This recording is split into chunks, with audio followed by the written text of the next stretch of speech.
तो अभी देखिए, प्रभुपाद ने क्या बताया कि पहले विद्या के बारे में बताया ये श्लोक के तात्पर्य में। बाद में दूसरे परिच्छेद से पांचवें परिच्छेद तक क्या बताया कि अविद्या के बारे में।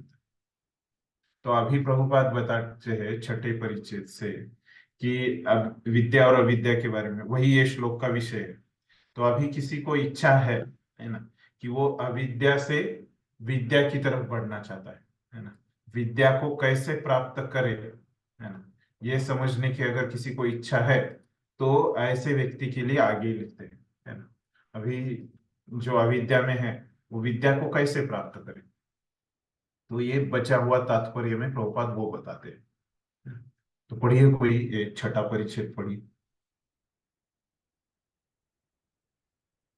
श्री ईशोपनिषद इस प्रकार की दोषपूर्ण शिक्षा से हमें सचेत करती है और भगवत गीता असली ज्ञान के विकास हेतु उपदेश देती है। इस मंत्र में इस बात का संकेत है कि विद्या का उपदेश किसी धीर व्यक्ति से लेना चाहिए। धीर वह है जो भौतिक मोह से विचलित नहीं होता। पूर्ण रूपेण आध्यात्मिक साक्षात्कार किए बिना कोई भी व्यक्ति अविचल नहीं रह सकता। साक्षात्कार होने पर वह न तो किसी वस्तु के लिए आकांक्षा करता है, न शोक करता है। धीर व्यक्ति अनुभव करता है कि भौतिक संपर्क से भाग्यवश उससे उसने जो भौतिक देह तथा मन प्राप्त किए हैं वे सब बाहरी तत्व, अतएव वह मात्र इस बुरे सौदे का अच्छा उपयोग करता है।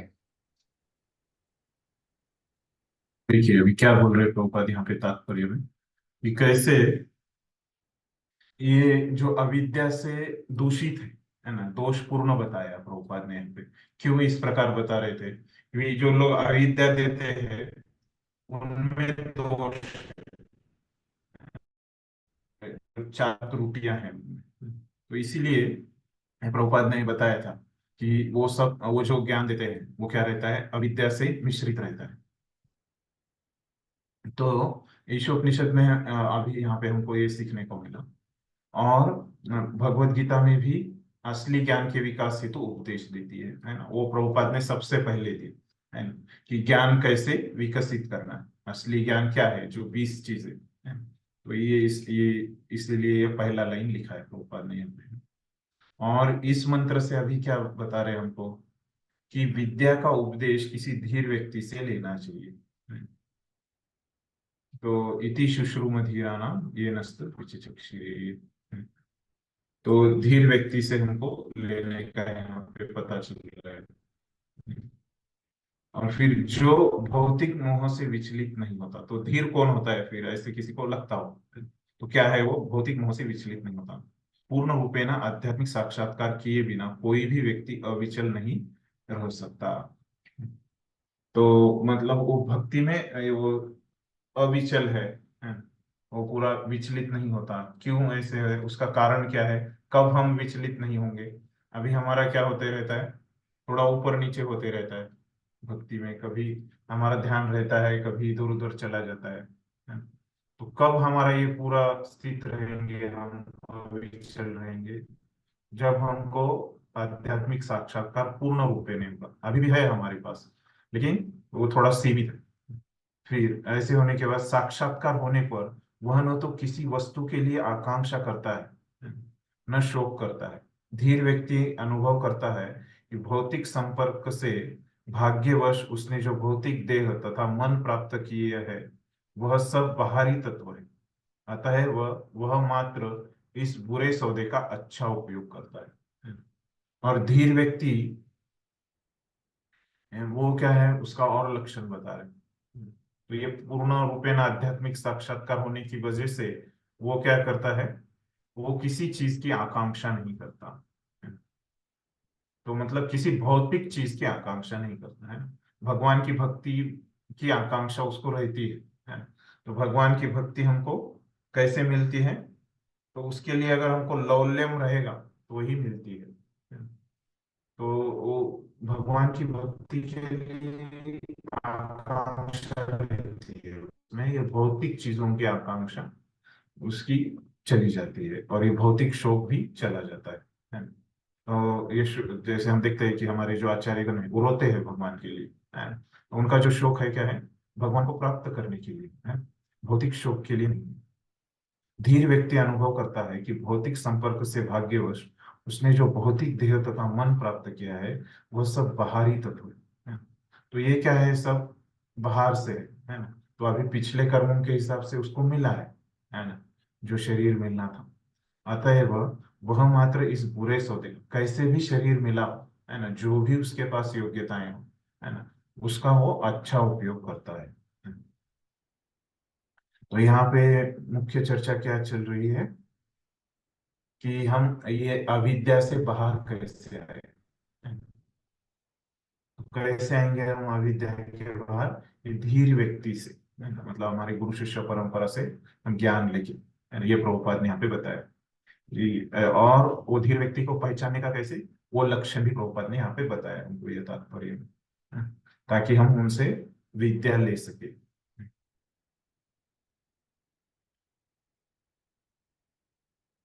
तो जिस प्रकार का भी, जैसे हम देखते हैं कि हमारा जो शरीर है ना, वो क्या करता है, हमें भौतिक रूप से बंधन डालता है हमारे ऊपर, है ना। तो थक जाता है ना, उसको भूख लगती है ना? हमारा उसमें समय चला जाता है। और ये अगर पूरा नहीं होता है ना, तो हमारी जरूरतें पूरी नहीं होती, तो हमको निराशा लगती है ना? ये धीर व्यक्ति कैसे है, उसके लिए उसको कुछ आकांक्षा नहीं रहती शरीर के लिए।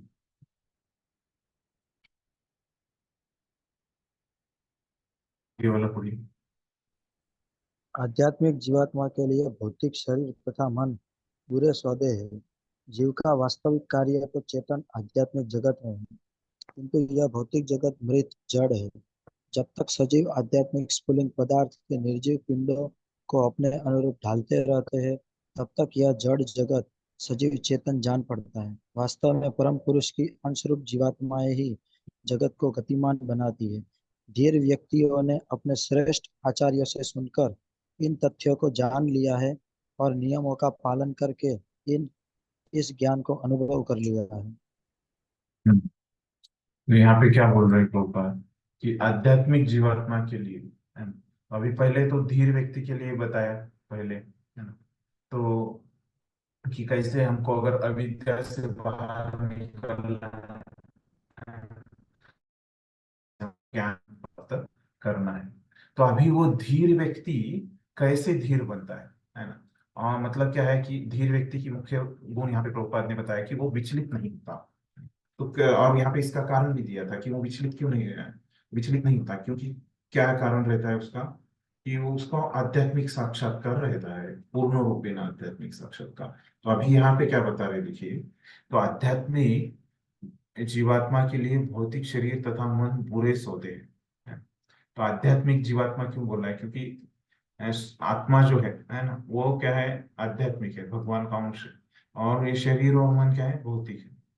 तो जीव का जो वास्तविक कार्य है ना, वो कहाँ पे है, उधर आध्यात्मिक जगत में, क्योंकि वो आध्यात्मिक है स्वयं, है ना। और ये भौतिक जगत कैसे है, मृत है, कि जड़ पदार्थों से बना हुआ है। जब तक सजीव आध्यात्मिक स्फुल्लिंग पदार्थ के निर्जीव पिंडों को अपने अनुरूप ढालते रहते हैं, तब तक यह जड़ जगत जान पड़ता है ना। मतलब जब जीवात्मा जब तक यहाँ पे है ना, आध्यात्मिक स्फुल्लिंग के रूप में, तब तक ये जगत चलते रहता है। वास्तव में परम पुरुष की अंश रूप जीवात्मा ही जगत को गतिमान बनाती है। धीर व्यक्तियों ने अपने श्रेष्ठ आचार्यों से सुनकर इन तथ्यों को जान लिया है और नियमों का पालन करके इस ज्ञान का अनुभव कर लिया है। तो ये धीर व्यक्ति क्यों धीर बनते हैं, क्योंकि उन्होंने ये कार्य किया है। तो ये तो तत्व बताया कि कैसे हम जीव है और ये जगत जो है वो जड़ है ऊपर। फिर बाद में उसको हमारा जो चर्चा चल रहा था धीर व्यक्ति का, है ना, तो ये तत्व बता के, है ना, कि कैसे आत्मा आध्यात्मिक है और मन और शरीर भौतिक है ना, ये बताने के इसको कनेक्शन कैसे लगा रहे प्रभुपाद देखिए। धीर व्यक्ति ने अपने श्रेष्ठ आचार्यों से, तो कैसे एक व्यक्ति धीर बनता है ना, वो कैसे अविचलित बनता है? आचार्यों से सुन के, फिर क्या सुनता है? ये तथ्य है ना, जो यहाँ पे जान लिया है हम शरीर नहीं, हम आत्मा है और हम आध्यात्मिक है ना, हम भौतिक नहीं है। ये तत्व उसने जान लिया है और नियमों का पालन करके इस ज्ञान को अनुभव कर लिया है। बस ये तो जान ही लिया है ना, एक चीज हो गई। जैसे हम सब लोग भी जान गए अब, है ना, भगवत गीता में भी पहले दूसरे अध्याय में पहले आत्मा के बारे में जान, हमारे जो डिस्कवर योर सेल्फ होता है उसमें भी हमने जान लिया है। लेकिन हमको क्या करना है? भक्ति के नियमों का पालन करके इसका अनुभव भी करना है कि हम शरीर नहीं और आत्मा है ना? तो ये जो अनुभव किया है, इसकी वजह से वो धीर हो गया है। तो धीर व्यक्ति, ये परिषद में क्या बताया प्रभुपाद ने, धीर कैसे बना है?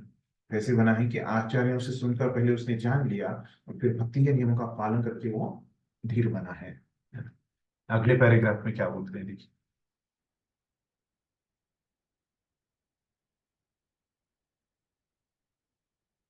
विधि विधानों के पालन के लिए मनुष्य को प्रामाणिक गुरु की शरण ग्रहण करनी चाहिए। दिव्य संदेश तथा विधि विधान शिष्य को गुरु से प्राप्त होते हैं। ऐसा ज्ञान अविद्यामयी शिक्षा के संकटपूर्ण मार्ग से नहीं आता है। भगवान के संदेशों को प्रामाणिक गुरु से विनीत भाव से सुनकर ही कोई धीर बन सकता है। उदाहरणार्थ, भगवान कृष्ण से विनीत भाव से सुनकर ही अर्जुन धीर बना। पूर्ण शिष्य को पूर्ण शिष्य को अर्जुन की तरह होना चाहिए और गुरु को साक्षात भगवान के समान होना चाहिए। यही है धीर से विद्या सीखने की। तो अभी ये जो धीर यहाँ पे बना, पिछले परिच्छेद में बताया, तो और उसमें ज्यादा बता रहे है ना, ये जो विधि है धीर बनने की, है ना, तो उसमें ये शॉर्ट में बताया पहले परिच्छेद में। उससे मैं बताया कि वो पहले जान लेता है, फिर नियमों का पालन करके उसका अनुभव कर लेता है ना, शॉर्ट में बताया। तो अभी उसके ऊपर और थोड़ा गहराई में बता रहे, तो क्या बोल रहे कि ये जो विधि विधान यहाँ पे बस बोला कि नियमों का पालन करता है, तो ये विधि विधानों के पालन के लिए मनुष्य को प्रामाणिक गुरु की शरण, है ना, तो वो कैसे विधि विधानों का पालन करना है ना, इसके लिए भी उसको क्या लगती है? गुरु की मदद लगती है। और फिर उस गुरु को शरण शरण लेके वो जानेगा कि किस तरह के नियमों का पालन करना है। दिव्य संदेश तथा विधि विधान शिष्य को गुरु से प्राप्त होते हैं। तो दो चीजें प्राप्त होती है गुरु से, कौन थी?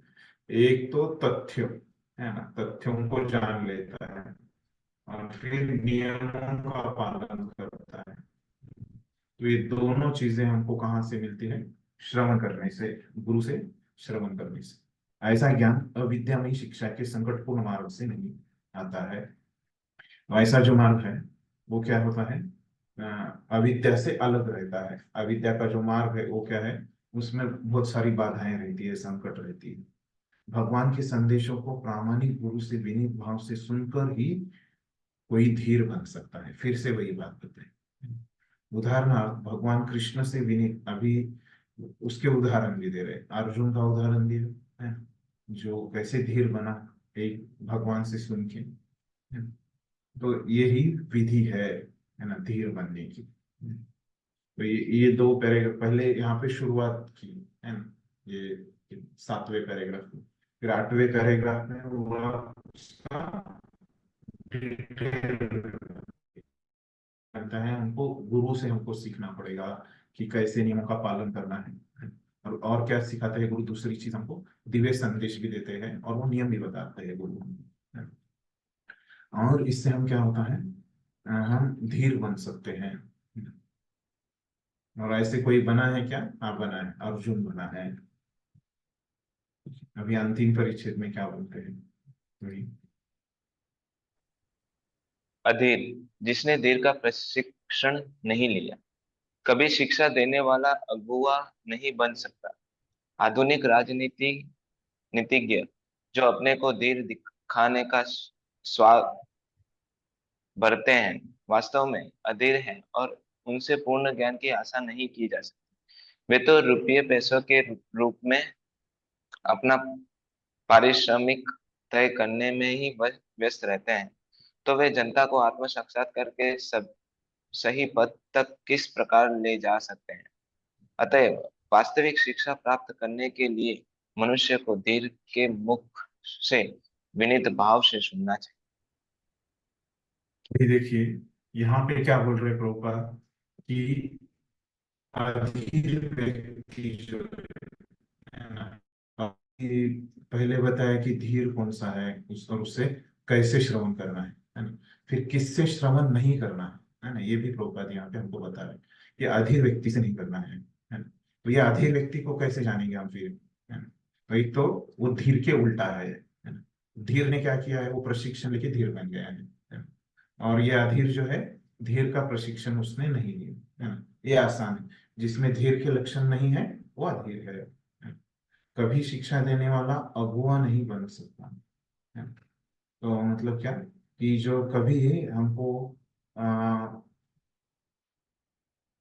जो ये है पढ़ाने वाला है ना, वो हमको शिक्षक नहीं बन सकता हमारा, है ना। हमको उपदेश देने वाला नहीं बन सकता। तो आधुनिक राजनीतिज्ञ जो, फिर ये उसके उदाहरण है ना, जो आधुनिक राज मतलब सभी नहीं है आधुनिक राज, जिनको भक्ति का ज्ञान है वो उसमें नहीं है। जो राजनीतिज्ञ जिनको भक्ति का ज्ञान नहीं है, तो ऐसे जो राजनीतिज्ञ हैं, जो अपने को धीर दिखाने का सोंग करते हैं, मतलब क्या, ढोंग करते हैं, वो नहीं है फिर भी दिखाते हैं, वास्तव में अधीर है और उनसे पूर्ण ज्ञान की आशा नहीं की जा सकती। तो रुपए पैसों के रूप में अपना पारिश्रमिक तय करने में ही व्यस्त रहते हैं। तो उनका क्या उद्देश्य रहता है कि उनका बस पैसे कमाने का रहता है उसके पीछे। तो वे जनता को आत्म साक्षात्कार के सही पथ तक किस प्रकार ले जा सकते हैं, तो लेके ही नहीं आएंगे। अतएव वास्तविक शिक्षा प्राप्त करने के लिए मनुष्य को धीर के मुख से विनीत भाव से सुनना चाहिए। अगर हमको शिक्षा प्राप्त करनी है ना, तो फिर अंत में उसका निष्कर्ष दे रहे। तो ये बताया ऊपर में, क्या बताया कि अधीर व्यक्ति कौन है और उससे क्यों नहीं सुनना चाहिए, है ना? और फिर अंत में निष्कर्ष क्या दे रहे हैं अभी तक का, कि शिक्षा प्राप्त करने के लिए मनुष्य को धीर के मुख से विनीत भाव से सुनना चाहिए। मतलब क्या हो जाएगा, अविद्या से हम विद्या में आ जाएंगे, ये आसान हो जाए। इसीलिए अब अपने इसमें श्रवण को इतना महत्व है, वो हमको अविद्या से निकाल के विद्या में लेके आता है। तो ये इस प्रकार यहाँ पे हमको पता चलता है कि कैसे एक विद्या का फल होता है और अविद्या का फल होता है ना? तो प्रभुपाद ने देखिए यहाँ पे तीन ही विषय बोले, है ना। तो पहले बताया कि विद्या के बारे में, फिर बाद में बताया कि ये अविद्या के बारे में, है ना। ये दूसरे, तीसरे, चौथे और पांचवे इसमें, है ना? ये अविद्या के बारे में बताया कि किस प्रकार ये अविद्या का फल होता है। और फिर ये आज जो हमने चर्चा किया, छठा, सातवां, आठवां और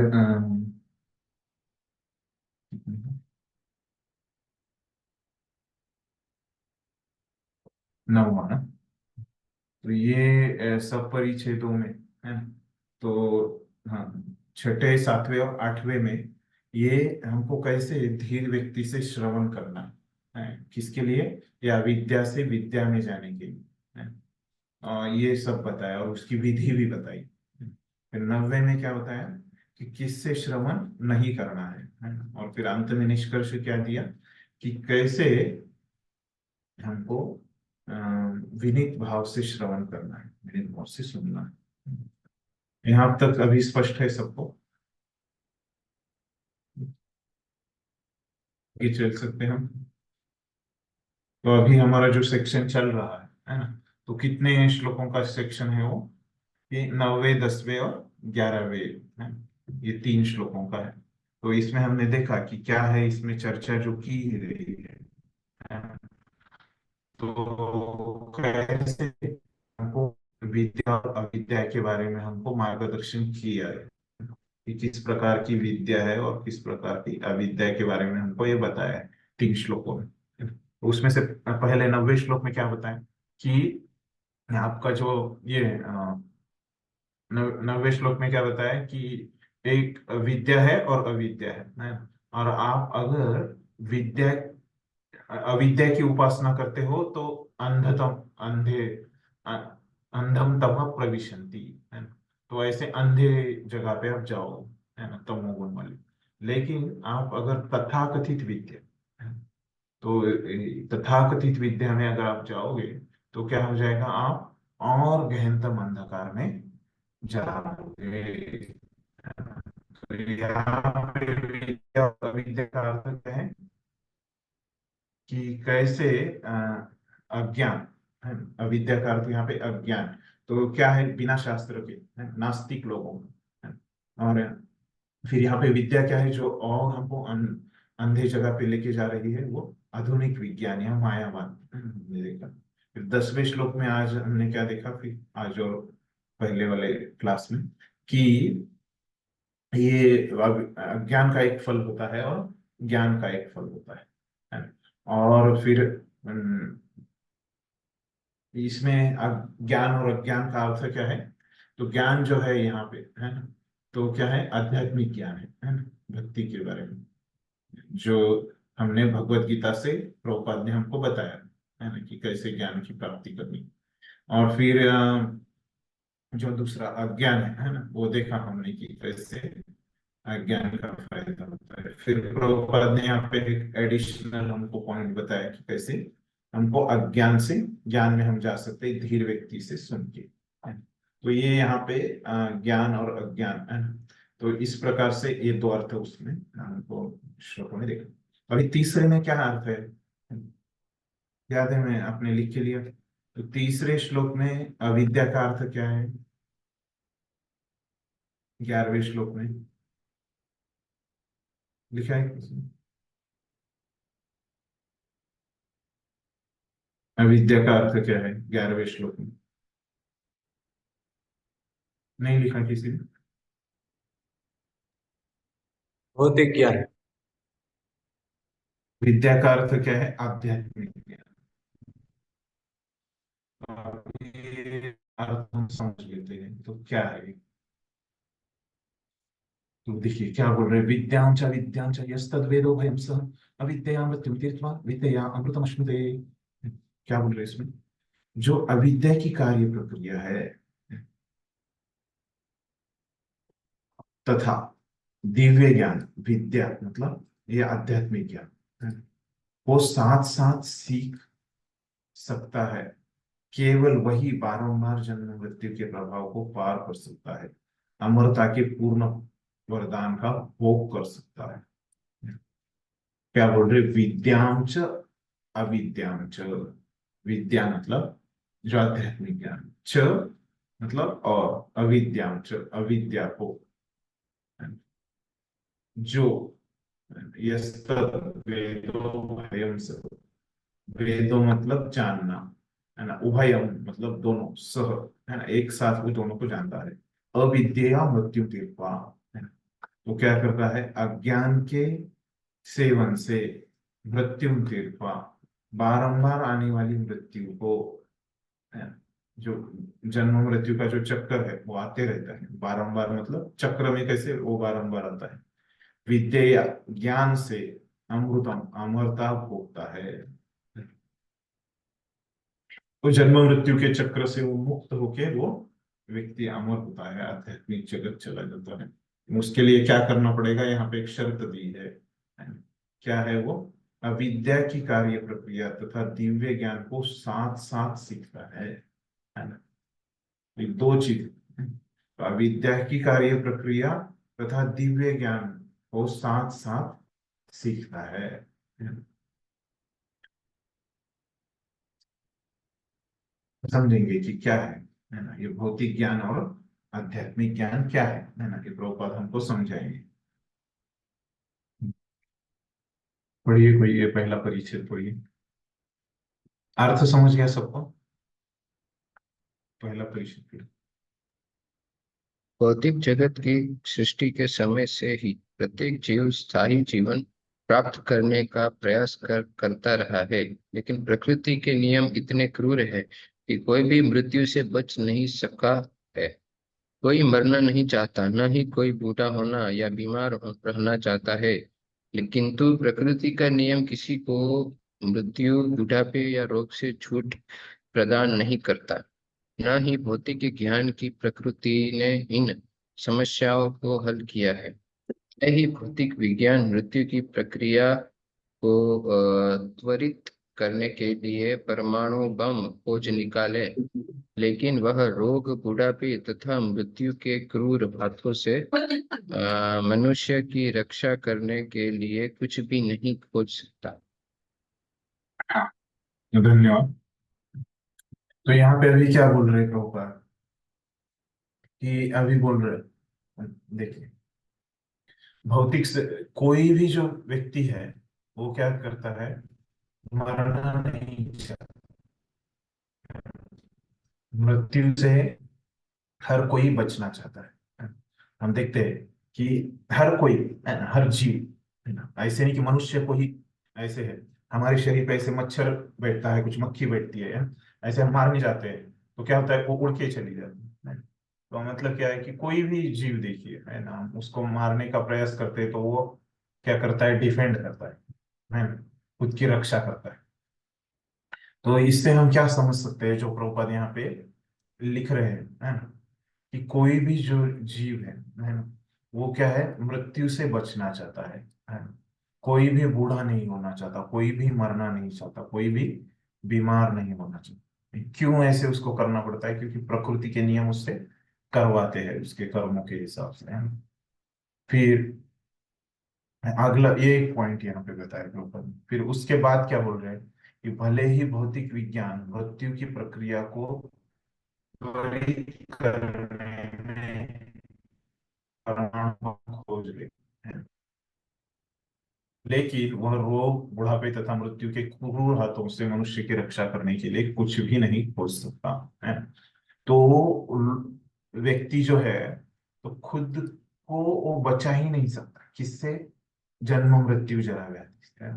थोड़े समय के लिए उसमें आराम हमको आरामदायी उसको बना सकता है थोड़ा सा, है ना, और थोड़ा सा उसको आगे ये कर सकता है, भेज सकता है ना।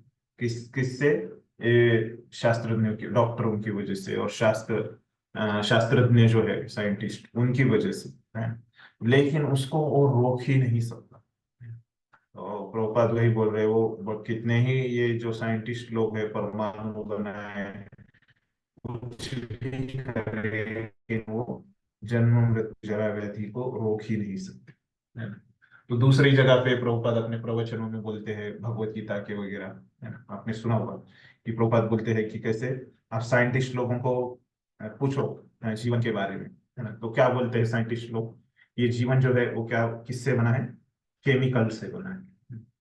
और ये साइंटिस्ट लोगों को आप बोलो कि मैं आपको केमिकल देता हूँ, आप जीवन बना लो, तो क्या वो बना पाते, नहीं बना पाते, है ना। और उनको देंगे, है ना। तो हाँ, हम प्रयास कर रहे हैं, हमारा प्रयास चल रहा है ना? बनाएंगे। इस प्रकार से वो बोलते रहते हैं, है ना? ऐसे भी प्रभुपाद बोलते हैं अपने प्रवचनों में। तो वो मतलब यहाँ पे हमको सीखने की बात क्या है, कि कोई भी जो व्यक्ति है वो क्या है, मृत्यु को अब ये नहीं कर सकता, टाल नहीं सकता, है ना। और उसके लिए उदाहरण क्या दिया कि ये जो शास्त्रज्ञ लोग हैं, जो भौतिक मतलब भौतिक शास्त्रज्ञ जो भी है, डॉक्टर भी उसको टाल नहीं सकते, है। इस प्रकार से प्रभुपाद ने ये परिच्छेद में बताया। अभी ये तो भौतिक इसके बारे में बताया, है। तो अभी ये दूसरे और तीसरे, हाँ, और चौथे परिच्छेद में, है ना, प्रभुपाद अभी और एक उदाहरण देते हैं, है ना। तो तत्व यहाँ पे क्या है, प्रभुपाद जो बता रहे हैं कि कोई भी जो है वो मृत्यु को कंट्रोल नहीं कर सकता, है ना, उसको जीत, मृत्यु के ऊपर जीत नहीं प्राप्त कर सकता। तो उसके लिए पहले परिच्छेद में क्या दिया प्रभुपाद ने, ये शास्त्रज्ञों का, भौतिक विज्ञान का उदाहरण दिया, यानी भौतिक वैज्ञानिकों का उदाहरण दिया, शास्त्रज्ञों का। तो अभी ये दूसरे, तीसरे और चौथे परिच्छेद में मिला के एक उदाहरण देते हैं, दूसरा उदाहरण, है ना, वही तत्व समझाने के लिए। कोई पढ़िए ये 3 परिच्छेद पढ़िए, दूसरा, तीसरा, पुरा, चौथा। पुराणों इसमें से एक हम ही विषय है। पुराणों से हम हिरण्यकशिपु के कार्यकलाप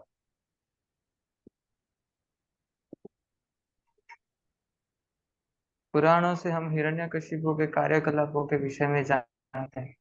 जो भौतिक दृष्टि से अत्यंत समुन्नत राजा था, अपनी भौतिक उपलब्धियों तथा अपनी अविद्या की शक्ति के बल पर क्रूर मृत्यु को जीतने की इच्छा से उसने एक प्रकार के ध्यान योग को संपन्न किया, जो इतना कठिन था कि उसकी योग शक्ति से सारे लोगों के निवासी विचलित हो उठे। उसने ब्रह्मांड के सृष्टा ब्रह्मा जी को अपने पास पृथ्वी पर नीचे उतरने के लिए बाध्य कर दिया। तब ब्रह्मा से अमर होने का वरदान मांगा, जिससे कोई कभी नहीं मरता है। ब्रह्मा जी ने कहा कि वे उसे यह वरदान नहीं दे सकते, क्योंकि यद्यपि वे स्वयं सृष्टा है और समस्त लोगों पर शासन करने वाले हैं, किंतु वे अमर नहीं है, जैसे कि भगवद गीता से पुष्टि होती है। ब्रह्मा जी दीर्घ काल जीवित रहते हैं, लेकिन इसका यह अर्थ इसका यह अर्थ नहीं है कि वे अमर है। हिरण्य का अर्थ है सोना तथा कशिपु का अर्थ है मुलायम बिस्तर। ये धूर्त महाशय हिरण्यकशिपु धन तथा स्त्री, इन्हीं 2 वस्तुओं में रुचि रखते थे और अमर होकर इन्हीं का भोग करना चाहते थे। उसने अमर होने की अप्रत्यक्ष रूप से इच्छा पूर्ति की आशा में ब्रह्मा जी से कई वरदान मांगे, जो कि ब्रह्मा जी ने उसे कह दिया कि वे उसे अमरता का वरदान नहीं दे सकते। हिरण्यकशिपु ने उनसे प्रार्थना की कि मैं किसी मनुष्य, पशु, देवता या 84 लाख योनियों के अंतर्गत किसी जीव के द्वारा न मारा जाऊं। उसने यह प्रार्थना की कि मैं न तो पृथ्वी पर, न जल में, न ही किसी हथियार से मरूं। इस तरह मूर्खता व हिरण्यकशिपु ने सोचा कि इन आश्वासनों से वह मृत्यु से बच जाएगा, किंतु ब्रह्मा द्वारा ये सारे वरदान दिए जाने पर भी अंततोगत्वा भगवान ने नरसिंह अर्ध मानव अर्ध सिंह के रूप में उसका वध कर दिया। उन्होंने उसे उन्होंने उसे मारने के लिए किसी हथियार का उपयोग नहीं किया, केवल अपने खूनों से उसे मार डाला। उसकी मृत्यु न तो पृथ्वी पर हुई, न वायु में, न जल में, क्योंकि वह ऐसे अद्भुत जीव की गोद में मर गया जो उसकी कल्पना के परे था। कुल मिलाकर यहाँ पर यही बात कहनी है कि हिरण्यकशिपु जैसा अत्यंत शक्तिशाली भौतिकतावादी भी अपनी विविध योजनाओं से मृत्यु रहित नहीं बन सका। तो फिर आज के क्षुद्र हिरण्यकशिपु क्या कर सकते हैं, जिनकी योजनाओं का प्रतिक्षण गला घुटता रहता है। धन्यवाद गुरु जी। तो अभी जैसे ये तत्व है कि मृत्यु को कोई जीत नहीं लेता है, तो यहाँ पे भौतिक वैज्ञानिक का उदाहरण दिया, और पूरा जो लीला है ना, फर्स्ट टाइम प्रभुपाद ने एकदम सार में बता दिया है ना, सब चीजें कवर कर ली। सबको पता है ये अपना प्रसिद्ध फर्स्ट टाइम। तो यहाँ से फिर सीख क्या ली पढ़ेंगे, तो सीख क्या ली ये हम डिटेल में पढ़ेंगे। तो यहाँ पे ये पूरा हिरण्यकशिपु की लीला से सीख क्या ली प्रभुपाद ने, कि कुल मिलाकर यहाँ पर यही बात करनी है। तो मतलब सार में क्या है कि हिरण्यकशिपु जैसा अत्यंत शक्तिशाली भौतिकतावादी भी अपनी विविध योजनाओं से मृत्यु रहित नहीं बन सकता है ना, जो भी पहले परिच्छेद में प्रभुपाद ने बताया था, है ना, कि इतना बड़ा शक्तिशाली व्यक्ति भी क्या कर सकता है, वो मृत्यु को जीत नहीं सकता।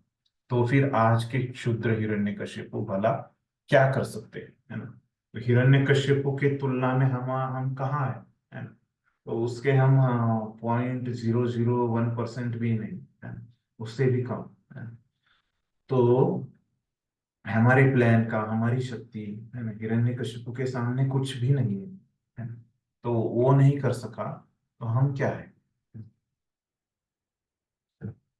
तो इसी प्रकार से ये तो हिरण्यकशिपु ने जो प्रयास किया था, है ना, तो ये तो क्या था उसका कर्मकांड है ना, जो शास्त्रों के ऊपर ही था, है ना, उसने ब्रह्मा जी की तपश्चर्या की और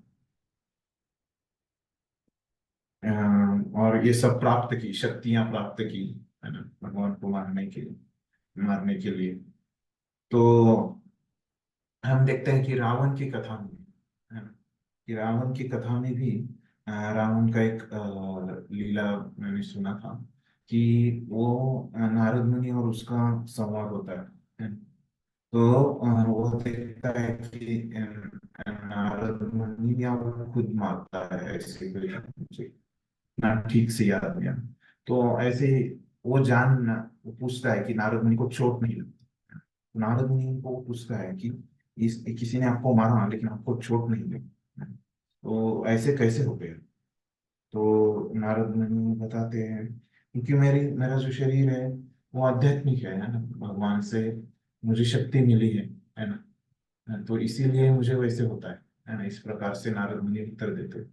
तो ये रावण है वो ये भी उनको पूछता है ना, कि मुझे भी ऐसे शरीर चाहिए, आपको जैसे आध्यात्मिक शरीर है।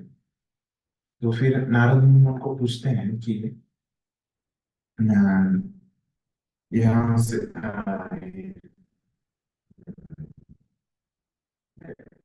हाँ, तो उत्तर देते हैं नारद मुनि उनको और बताते हैं कि अगर आपको ऐसे आध्यात्मिक शरीर चाहिए तो आपको विष्णु की भक्ति करनी पड़ेगी। उसके लिए रावण तैयार नहीं है ना, वो मैं नहीं दूंगा, विष्णु की भक्ति नहीं। तो मतलब उनको बताया भी जाए कि उनको कैसे अमरत्व मिलेगा, है ना, लेकिन जो शास्त्रों में जो विहित पद्धति है ना, उसका पालन करने के लिए ऐसे लोग तैयार नहीं रहते, है ना, लेकिन फिर भी उनको अ, चाहिए रहता है। तो ऐसे उनका स्वभाव रहता है। और फिर हम यहाँ पे जान सकते हैं कि यहाँ पे जो ये शास्त्रज्ञों की जो शक्तियां हैं, है ना, तो ये कैसे इनकी जो ये शक्तियां हैं, असुरों की जो यौगिक शक्तियां हैं, है ना, जो कि ये वो उन्होंने प्राप्त की है ना, जैसे अनेक अनेक ब्रह्मा शिव जी की आराधना करके, है ना, तो वो शक्तियों की एक जैसी है ना, ये एक जैसी मतलब कि मात्रा में नहीं, लेकिन कि एक जैसी मतलब उससे हम मृत्यु को जीत नहीं पाते, है ना, इस प्रकार से उसमें साम्य है। तो अभी यहाँ पे और एक निष्कर्ष देते हैं लोग अगले परिच्छेद में। अभी ये 5वां परिच्छेद है, ये पढ़िए परिच्छेद। ईशोपनिषद वाजे हाँ। ईशोपनिषद जीवन संघर्ष को जीतने के लिए एकांगी प्रयास न करने की शिक्षा देता है।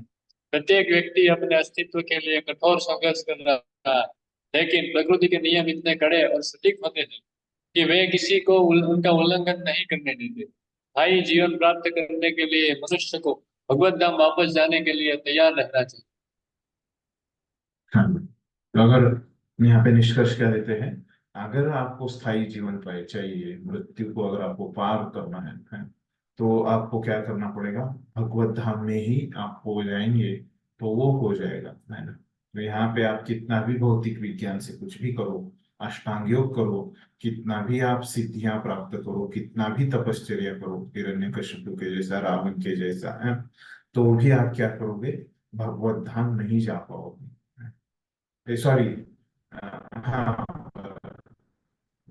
मतलब मृत्यु को नहीं जीत पाओगे, और मृत्यु को नहीं जीत पाओगे तो आप भगवत धाम नहीं जा पाओगे, है ना। जब मृत्यु को आप जीत पाओगे तभी आप भगवत धाम जा पाओगे, है ना। तो इस प्रकार से ये निष्कर्ष दे दिया। और उसके पहले क्या बोल रहे हैं ये परिच्छेद में, कि ये जीवन में जो संघर्ष है, वो जीतने के लिए, मतलब मृत्यु के ऊपर ये संघर्ष और मृत्यु के ऊपर अगर जीत करनी है तो हमको एकांगी प्रयास करने की शिक्षा, जीतने के लिए न करने की, है ना, एकांगी प्रयास न करने की शिक्षा यहाँ पे हमको मिलती नहीं है।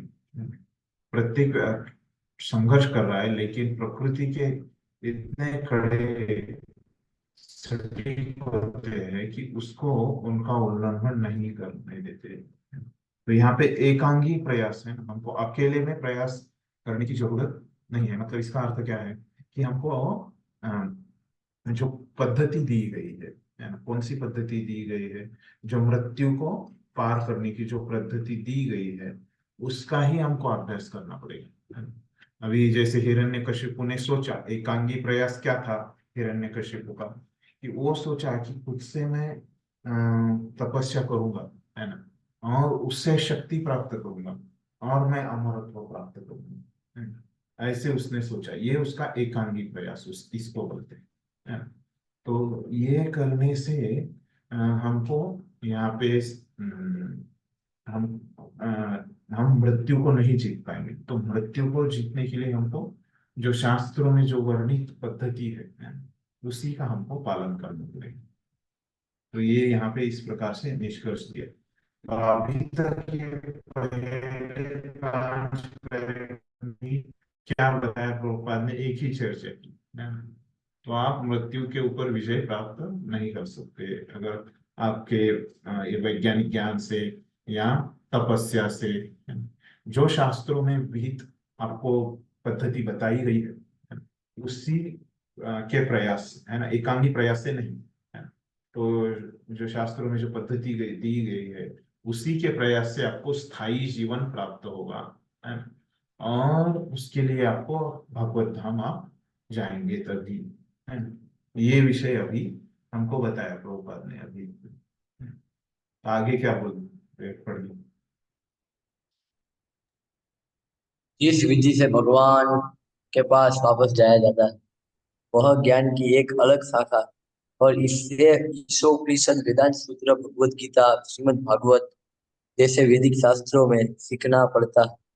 इस जीवन में सुखी रहने तथा इस भौतिक शरीर को त्यागने के बाद स्थायी आनंदमय जीवन प्राप्त करने के लिए मनुष्य को यह पवित्र साहित्य पढ़ना चाहिए और दिव्य ज्ञान प्राप्त करना चाहिए।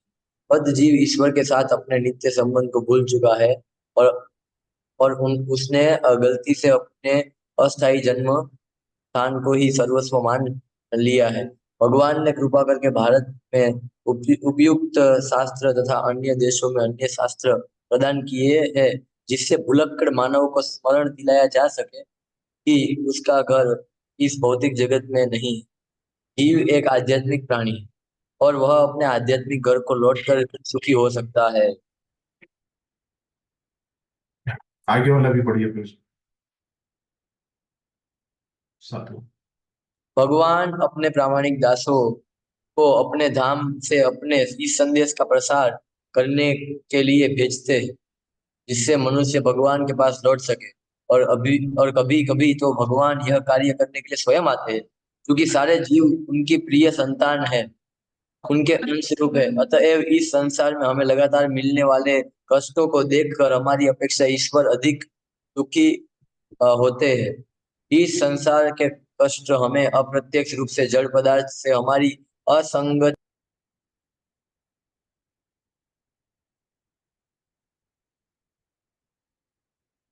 असंगतता की याद दिलाते रहते हैं।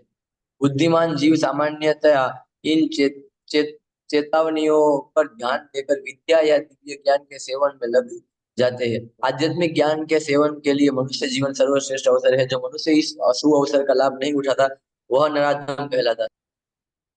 धन्यवाद। तो अभी देखिए, यहाँ पे प्रभुपाद ने बताया था 5वें परिच्छेद में, है ना, कि एकांगी प्रयास नहीं करना है।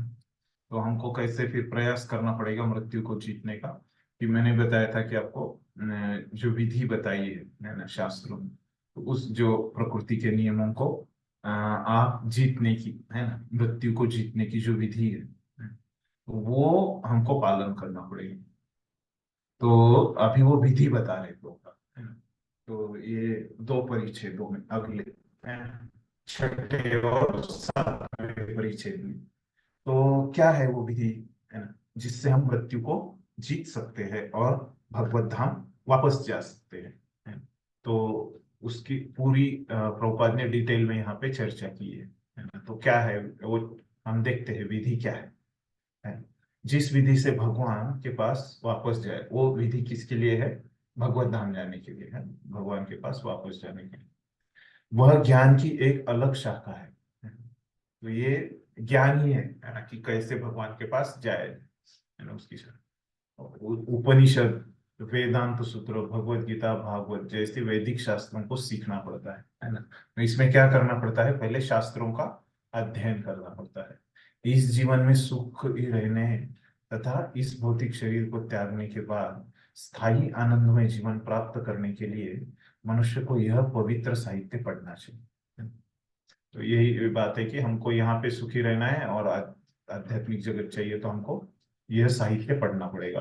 उपनिषद, वेदांत सूत्र, भगवद गीता और श्रीमद् भागवत, और दिव्य ज्ञान प्राप्त करना चाहिए। बद्ध जीव ईश्वर के साथ अपने नित्य संबंध को भूल चुका है। तो इसका फायदा क्या है ये पढ़ने का, क्यों पढ़ना पड़ता है? क्योंकि हम क्या है, बद्धता के कारण हम क्या बोले, भगवान के साथ अपने संबंध, ये शास्त्र पढ़ने से हमको याद आ जाएगा कि हम कौन है, भगवान कौन है, हमारा संबंध क्या है। और उसने गलती से अपने अस्थायी जंतु स्थान को ही सर्वस्व मान लिया है, तो इसी देश को हम सब मान लेते हैं।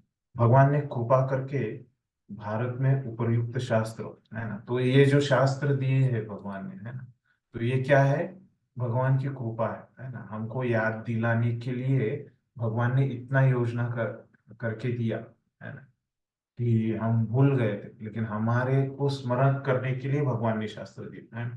तो ये क्या है, भगवान की करुणा है। तो हाँ, तो ये, और इसमें क्या बताया गया, महत्वपूर्ण चीज क्या है, हमारा जो घर है वो क्या है, इस भौतिक जगत में नहीं है। तो हमारा जो असली घर है, आध्यात्मिक घर है ना, तो वहां पे भगवान बुलाते हैं, है ना, ये हमको बुलाते हैं, ये शास्त्रों के माध्यम से, वो प्रभुपाद ने बताया। फिर भगवान अपने प्रामाणिक दासों को अपने धाम से अपने इस संदेश, ये जो भगवान का संदेश है ना, सब जीवों के लिए क्या है, मुख्य संदेश यहाँ पे बताया। बहुत सारे संदेश है ना, मुख्य संदेश क्या है, कि आप भूल गए हो कि आपका जो असली घर है वो कहाँ पे है, आध्यात्मिक घर, है ना, वो आध्यात्मिक जगत में है आपका, है ना, वो आपका असली घर है। ये भगवान का संदेश है, मुख्य संदेश यहाँ पे बोल रहे हो।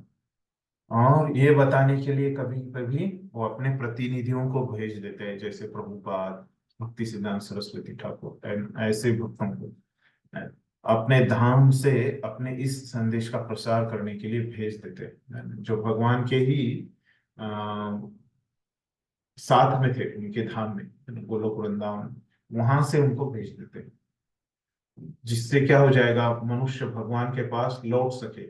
और कभी तो इसका भेजने का फायदा क्या है, तो कभी तो वो भगवान के कार्य को स्वीकार करेगा, है ना, और भगवान को शरण जाएगा, क्योंकि सारे जीव उनकी प्रिय संतान। तो ऐसे है कि भगवान को क्यों इतना लगता है, इतनी करुणा क्यों है, क्योंकि भगवान के सब बेटे है ना, जैसे माँ बाप को उनके प्रति आकर्षण रहता है, बेटों के प्रति, बेटियों के प्रति, उसी प्रकार का भगवान को सभी जीवों के प्रति आकर्षण है। तो क्योंकि सारे जीव उनकी प्रिय संतान है, उनके अंश रूप है, अतएव इस संसार में हमें लगातार मिलने वाले कष्टों को देखकर हमारी अपेक्षा ईश्वर अधिक दुखी होते हैं। तो अभी बोले, किसी को लग सकता है कि भगवान तो हमारे पिता है ना, तो फिर इस भौतिक जगत में तो पिता जो है ना, बच्चे को दुख की योजना बनाते हैं क्या, है ना, और वो खुद बोलते हैं कि इस भौतिक जगत तो ये तो दुखालय है ना। तो यहाँ पे हमको उन्होंने डाला, तो कैसे समझे कि ये हमारे पिता है? पिता क्या वैसे बच्चों को दुख की जगह में डालता है क्या? नहीं डालता ना। तो फिर यहाँ पे वही प्रभुपाद बोल रहे हैं, यहाँ उन्होंने आपको इस संसार के कष्टों में, है ना, डाला है ना, तो उसके प्रति वो डालने के पीछे एक कारण है, इसकी वजह से डाला है ना। वो कारण क्या है, हमारी असंगतता की याद दिलाते रहता है ना? तो मतलब वहां पे हमारी असंगतता, किसकी असंगतता दिखाने वाले हैं, कि आत्मा और शरीर की, है ना। और मतलब आत्मा जो आध्यात्मिक स्फुल्लिंग है, वो इस भौतिक पदार्थों के साथ वो नहीं रह सकता। ये हम भूल गए हैं। इसीलिए हम क्या करते हैं कि ये शरीर के लिए ही कार्य करते हैं और आत्मा के लिए कार्य नहीं करते, है ना। तो ये हमको याद आएगा, है ना, तब क्या हो जाएंगे। दुख आता है यहाँ पे तो कुछ हम पूछते हैं कि कहाँ से दुख आ रहा है, क्या हो रहा है, कैसे मैं ये दुख से बाहर निकलूं। तो यहाँ पे जो दुख दिया जा रहा है भौतिक जगत में, है ना, तो क्या है, ये चेतावनी की तरह है।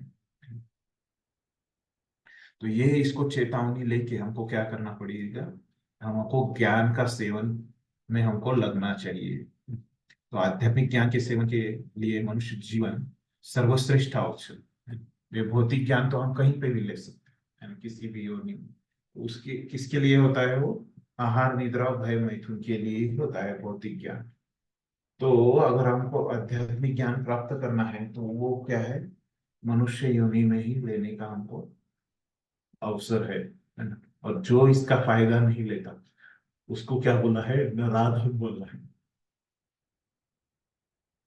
तो ये बात हमको यहाँ पे, ये दो परिच्छेदों में फिर सार में क्या बताया प्रभुपाद ने, इस सार में वो पद्धति का वर्णन किया कि किसके द्वारा हम भगवत धाम जा सकते हैं। मृत्यु के ऊपर विषय तो है कि शास्त्रों का पढ़ाई करके, और दूसरा क्या है कि उनके पार्षद हमको बताते हैं, है ना, कि उनके जो भगवान के पार्षद हैं वो यहाँ पे आके इस भौतिक जगत में हमको बताते हैं कि किस प्रकार से हमको जीना है, ताकि हम ये भक्ति में प्रगति कर सके, है।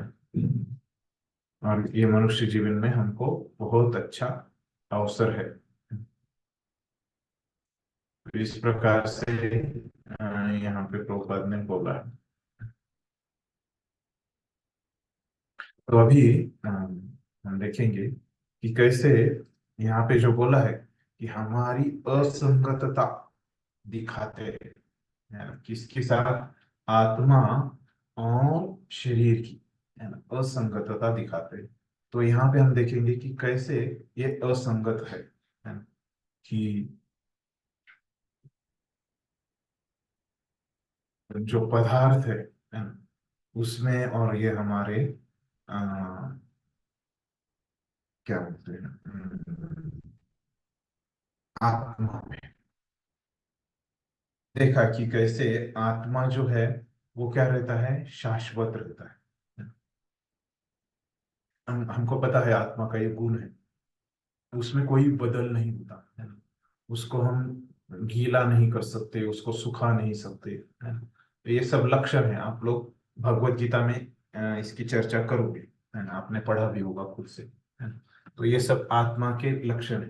तो इसीलिए क्या है, आत्मा ही आध्यात्मिक जगत का उसको बोला गया है ना। लेकिन आप ये शरीर को देखो, है ना, तो ये शरीर में क्या होते हुए रहते हैं, हमेशा बदलाव होते रहते हैं ना। ये शरीर हमेशा बदलते रहता है ना। तो मुख्य प्रकार से इसमें 6 प्रकार के बदलाव होते हैं शरीर में, है ना। तो कौन से रहते हैं 6 प्रकार के बदलाव, पता है किसी को, आपने पढ़ाई किया कहीं।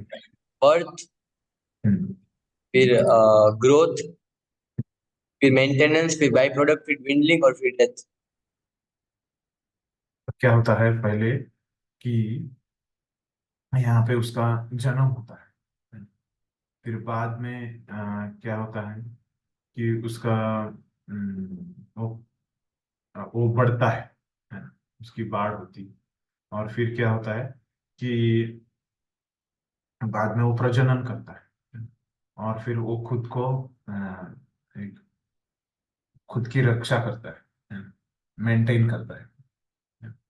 तो फिर वो क्या होता है, फिर वो धीरे धीरे उसका क्षय होने लगता है और फिर उसका मृत्यु हो जाता है। तो ये 6 प्रकार के बदल होते रहते हैं। तो वो ये बदलों को हम रोक नहीं सकते। तो इसीलिए वो ये बदल जो है इसको हम नहीं रोक सकते। इसीलिए क्या होता है, हम मृत्यु को नहीं जीत सकते, है ना। ये जो बोला है प्रभुपाद, है ना, क्यों नहीं जीत सकते? ये बदल ही हम नहीं रोक सकते, है ना? इसके पीछे इस प्रकार से कारण है। तो ये 6 प्रकार के बदल शरीर में होते हैं, आत्मा में नहीं होते, है ना? इस कारण क्या होता है, दोनों में असंगत रहता है ना? ये शरीर और आत्मा, और हमको याद दिलाते रहता है कि हमारा घर यहाँ पे नहीं है ना? हमको जाना है भगवत में। तो इस प्रकार से हम इसको समझ सकते हैं। तो देखिए, अभी हम ये 6 प्रकार के जो बदल है, ये तो हम रुका ही नहीं सकते। ये हम शरीर मृत्यु को हम रुका ही नहीं सकते। भले ही रुकाने का क्या, उसके बारे में हम सोच भी नहीं सकते कि उसको कैसे हम रुकाएंगे, है ना?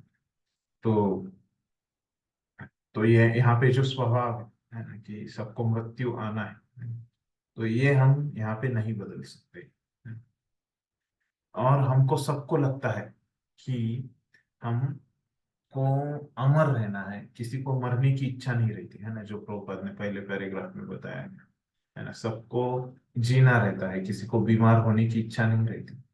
लेकिन फिर भी क्या है, हमको अ, वो होना ही पड़ता है, बीमार होना पड़ता है, मरना ही पड़ता है ना? तो आप कितना भी प्रयास करो, है ना? तो यहाँ पे कहने की बात यह है कि ये जो इच्छा है कि हमको अमर बनना है,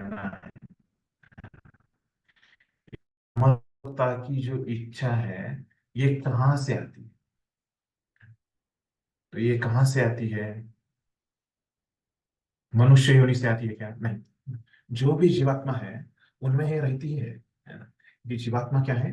अमर है, इसलिए जीवात्मा शाश्वत है, इसलिए है ना? आत्मा से ये इच्छा आती है ना? तो अभी जब ये आत्मा की बात आती है और उसकी इच्छा की बात आती है, तो हम ये विज्ञान से नहीं समझ पाते, है ना? तो आत्मा के हम समझ पाते हैं कि कोई तो है इस शरीर में, है ना? तो उसको विज्ञान क्या बोलता है? चेतना बोलता है ना? तो कॉन्शियसनेस बोलता है। लेकिन अगर हमको ये आत्मा के बारे में है, तो विज्ञान से हम वहां तक ही आ सकते हैं। और फिर इसके आगे अगर हमको बढ़ना है, तो फिर हमको क्या शास्त्रों का आधार लेना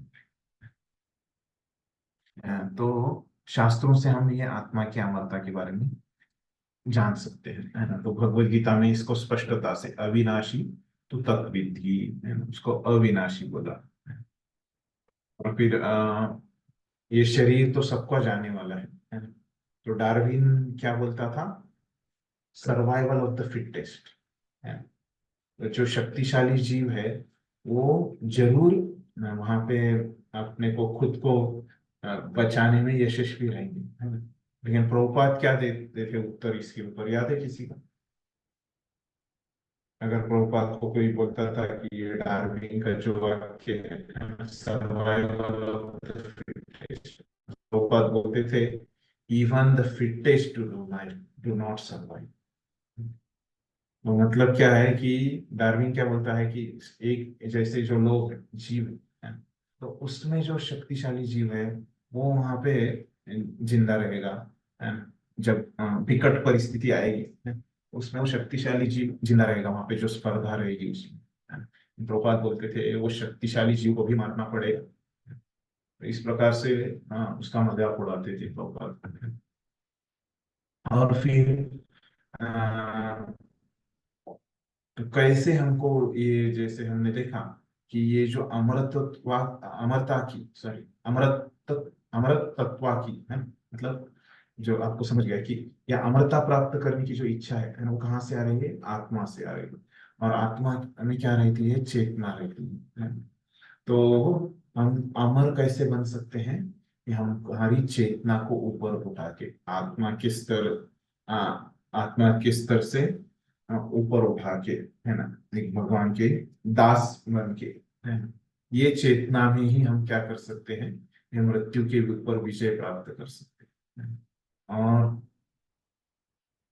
फिर मृत्यु के ऊपर विजय प्राप्त करके हम आध्यात्मिक जगत जा सकते हैं। तो हमको चेतना में ही बदलाव करना पड़ेगा, ये हम यहाँ पे समझ सकते हैं। फिर यहाँ पे ये होने के बाद प्रभुपाद ने यहाँ पे हमको क्या बताया तो मृत्यु तो बाहरी वस्तुओं के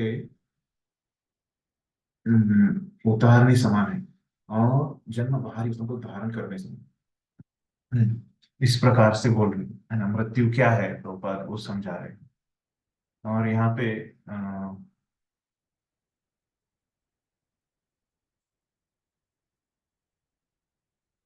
सॉरी, ये पैराग्राफ हमने नहीं पढ़ा है, हाँ, तो मुझे यहाँ से बताना था कि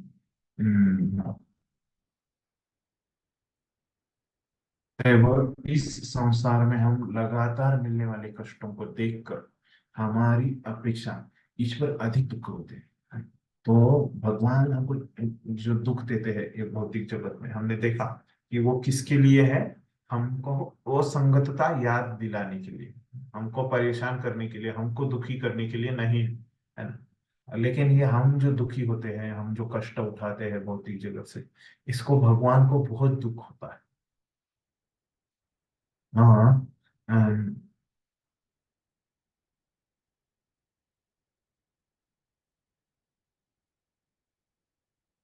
तो इसीलिए भगवान शास्त्र देते हैं, अपने प्रतिनिधि को भेजते हैं, है ना?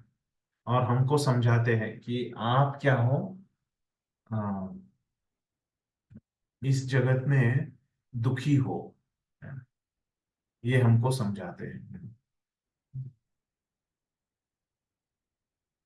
और आप शरीर और आत्मा की संगति वहां पे नहीं जम सकती। तो इस प्रकार से ये दो परिच्छेदों में प्रभुपाद बताते हैं, है ना? अगला वाला पढ़िए, ये परिच्छेद।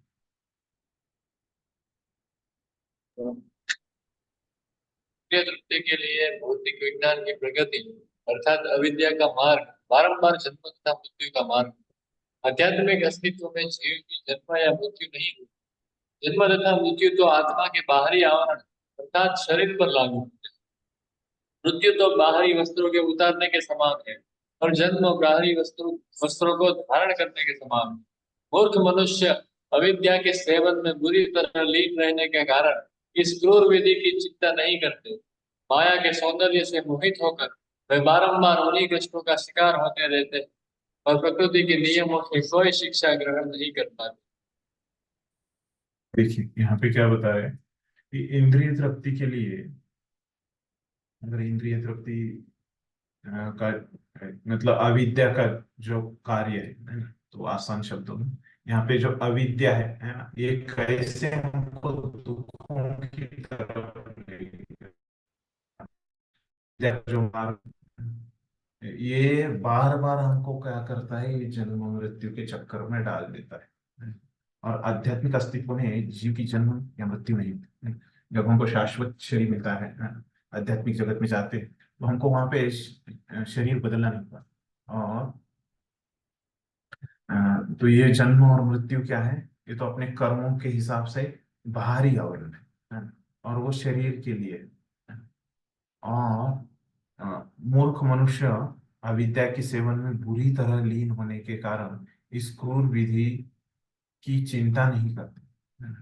तो ये जो विधि है ना, ये ज्ञान है, इसके बारे में कोई चिंता नहीं करता।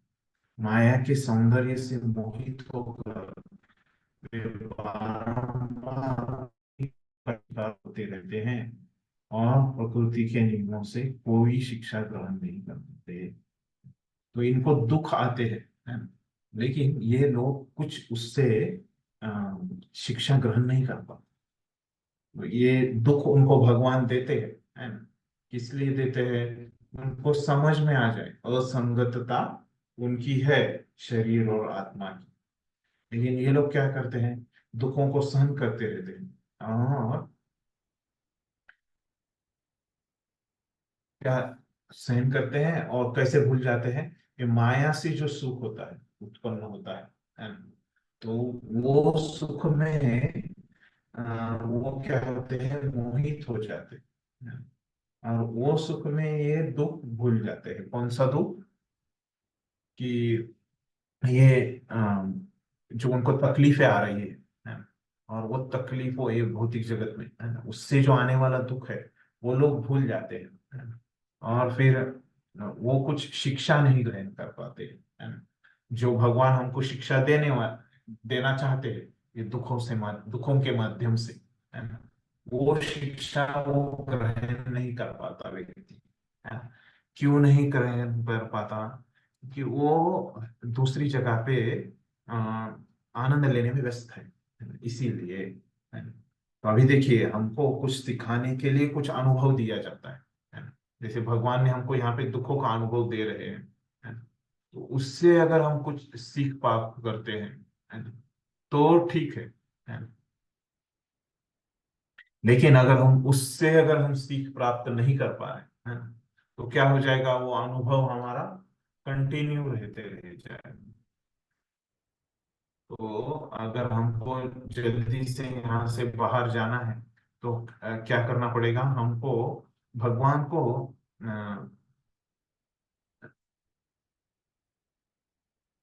का जो ये विधि दिया है भगवान ने, है ना, यहाँ से निकलने का। और यहाँ पे क्या बात बताई है कि भगवान ने जो हमको यहाँ पे दुख दिए है ना, तो उस दुखों का अनुभव करने के बाद जो हमको शिक्षा वो ग्रहण करवाना चाहते हैं, वो शिक्षा हमको ग्रहण करनी पड़ेगी, है ना। तो भगवान के लिए करने की जो शिक्षाएं हैं, है ना, वो दुखों से अगर बाहर आना है ना, तो भगवान ने जो विधि दिया है, उस विधि का पालन करना है हमको, वो दुखों से बाहर आने के लिए। ये सीख प्राप्त करना बहुत आवश्यक है। और जो गंभीर भक्त रहते हैं, है ना, ऐसे अगर वो सुनते हैं शास्त्र दुखालय अशाश्वतम, है ना, शास्त्र में इस प्रकार से है ना, तो जो गंभीर भक्त है ना, उसका अनुभव कैसे करते हैं? हाँ, बराबर बात है ना। इसीलिए शास्त्रों में जो कहा गया है वो सच है ना। ये शास्त्र सच होने के कारण अभी जो भक्ति में बहुत समय से कोई आ नहीं पा रहा है ना। तो ऐसे व्यक्ति के लिए भगवान ने शास्त्र दिए हैं, और उसमें हमको समझाया है कि आप कैसे ये दुखों से आपको सीख लेनी है ना, कि ये आपको याद दिलाने के लिए है कि यहाँ पे असंगति है, असंगतता है ना, कि शरीर और आत्मा के बीच में। तो यहाँ पे हमको समझाया है कि कैसे अविद्या का आप सेवन करोगे तो आपको दुख आते ही रहेंगे। अगला परीक्षित करेगी।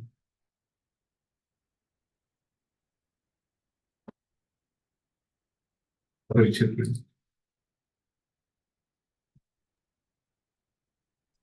अतः विद्या अर्थात दिव्य ज्ञान की संस्कृति मनुष्य के लिए अनिवार्य है। रुग्ण भौतिक दशा में इंद्रिय भोग को जहाँ तक संभव हो नियंत्रित रखना चाहिए। इस शारीरिक अवस्था में अबाध इंद्रिय तृप्ति ज्ञान तथा मृत्यु का मार्ग है। जीव आध्यात्मिक इंद्रियों से विहीन नहीं है। प्रत्येक जीव अपने आदि आध्यात्मिक रूप में इन समस्त इंद्रियों से युक्त होता है, जो शरीर तथा मन से आच्छादित होने के कारण अब भौतिक हो गई है। भौतिक इंद्रियों के कार्यकलाप मौलिक आध्यात्मिक लीलाओं के विकृत प्रतिबिंब है। आत्मा अपनी रुग्ण दशा में भौतिक आवरण के भीतर भौतिक कार्य में लगा रहता है। उसकी इंद्रिय भोग तभी संभव है जब भौतिकतावाद का रोग दूर हो जाता है। हमारे असली आध्यात्मिक रूप में जो समस्त भौतिक कल्मश से मुक्त है, इंद्रियों का शुद्ध भोग कर पाना संभव है। वास्तव में इंद्रिय भोग कर पाने से पहले रोगी का स्वास्थ्य उपलब्ध करना आवश्यक है। अतः मनुष्य जीवन का उद्देश्य विकृत इंद्रिय भोग नहीं है। मनुष्य को भौतिक रोग ठीक करने के लिए उत्सुक होना चाहिए। भौतिक रोग को बढ़ाना ज्ञान का संकेत नहीं है, अपितु अविद्या या अज्ञान का सूचन है। अच्छे स्वास्थ्य के लिए मनुष्य को अपने शरीर का ताप 105 से 107 अंश डिग्री तक नहीं बढ़ाना चाहिए, अपितु सामान्य ताप 98.6 अंश तक रखना चाहिए। मनुष्य जीवन का यही लक्ष्य होना चाहिए।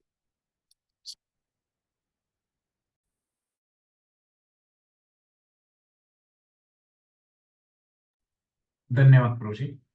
तो देखिए, अभी यहाँ पे इस परिच्छेद में क्या बोल रहे हैं कि विद्या है ना। तो अगर ये सब जो चीजें हैं, तो इससे जो अभी तक जो चर्चा की कि अविद्या से कैसे दुख आता है ना, ये पैराग्राफ में चर्चा की प्रभुपाद ने। तो अभी ये अविद्या से हमको बाहर निकलना है, तो क्या करना पड़ेगा, हमको विद्या लेना पड़ेगा। तो उसके बारे में बता रहे हैं। तो ये विद्या क्या है, ये इसको मनुष्य के लिए अनिवार्य है ना।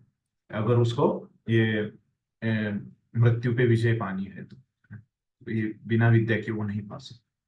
तो रुग्ण भौतिक दशा में इंद्रिय भोग को जहां तक संभव हो नियंत्रित करना चाहिए।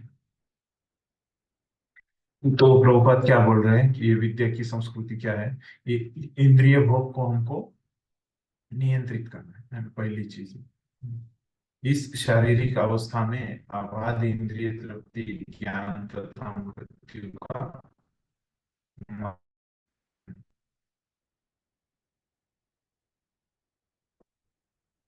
ये अगर हम इंद्रिय तृप्ति को हम नियंत्रित करते हैं है ना, तो हम क्या कर सकते हैं, ज्ञान इस शारीरिक अवस्था में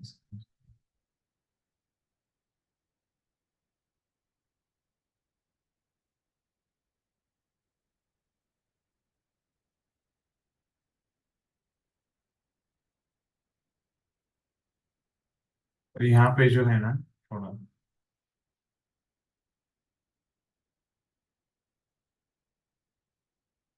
इस शारीरिक अवस्था में अबाध इंद्रिय तृप्ति ज्ञान तथा मृत्यु का मार्ग है। यहाँ पे ज्ञान नहीं अज्ञान चाहिए। इंग्लिश में आप देखोगे ये प्रॉब्लम, यहाँ पे गलती है, ज्ञान नहीं उसको अज्ञान बोला है। इंग्लिश में जो वाक्य है उससे हमको पता चलता है। इंग्लिश में क्या बोला है देखिए, restricted sense enjoyment in this bodily condition is the path of ignorance and death। ये उसका भाषांतर है। पे अज्ञान चाहिए, इसीलिए वो ये इस शारीरिक अवस्था में अब अबाध इंद्रिय तृप्ति अज्ञान तथा मृत्यु का मार्ग है। तो ये इंद्रिय तृप्ति करेंगे तो हम अज्ञान में ही रहेंगे और मृत्यु पे हम विजय प्राप्त नहीं कर पाएंगे। जीव आध्यात्मिक इंद्रियों से विहीन नहीं है। प्रत्येक जीव अपने आदि आध्यात्मिक रूप में इन समस्त इंद्रियों से मुक्त होता है।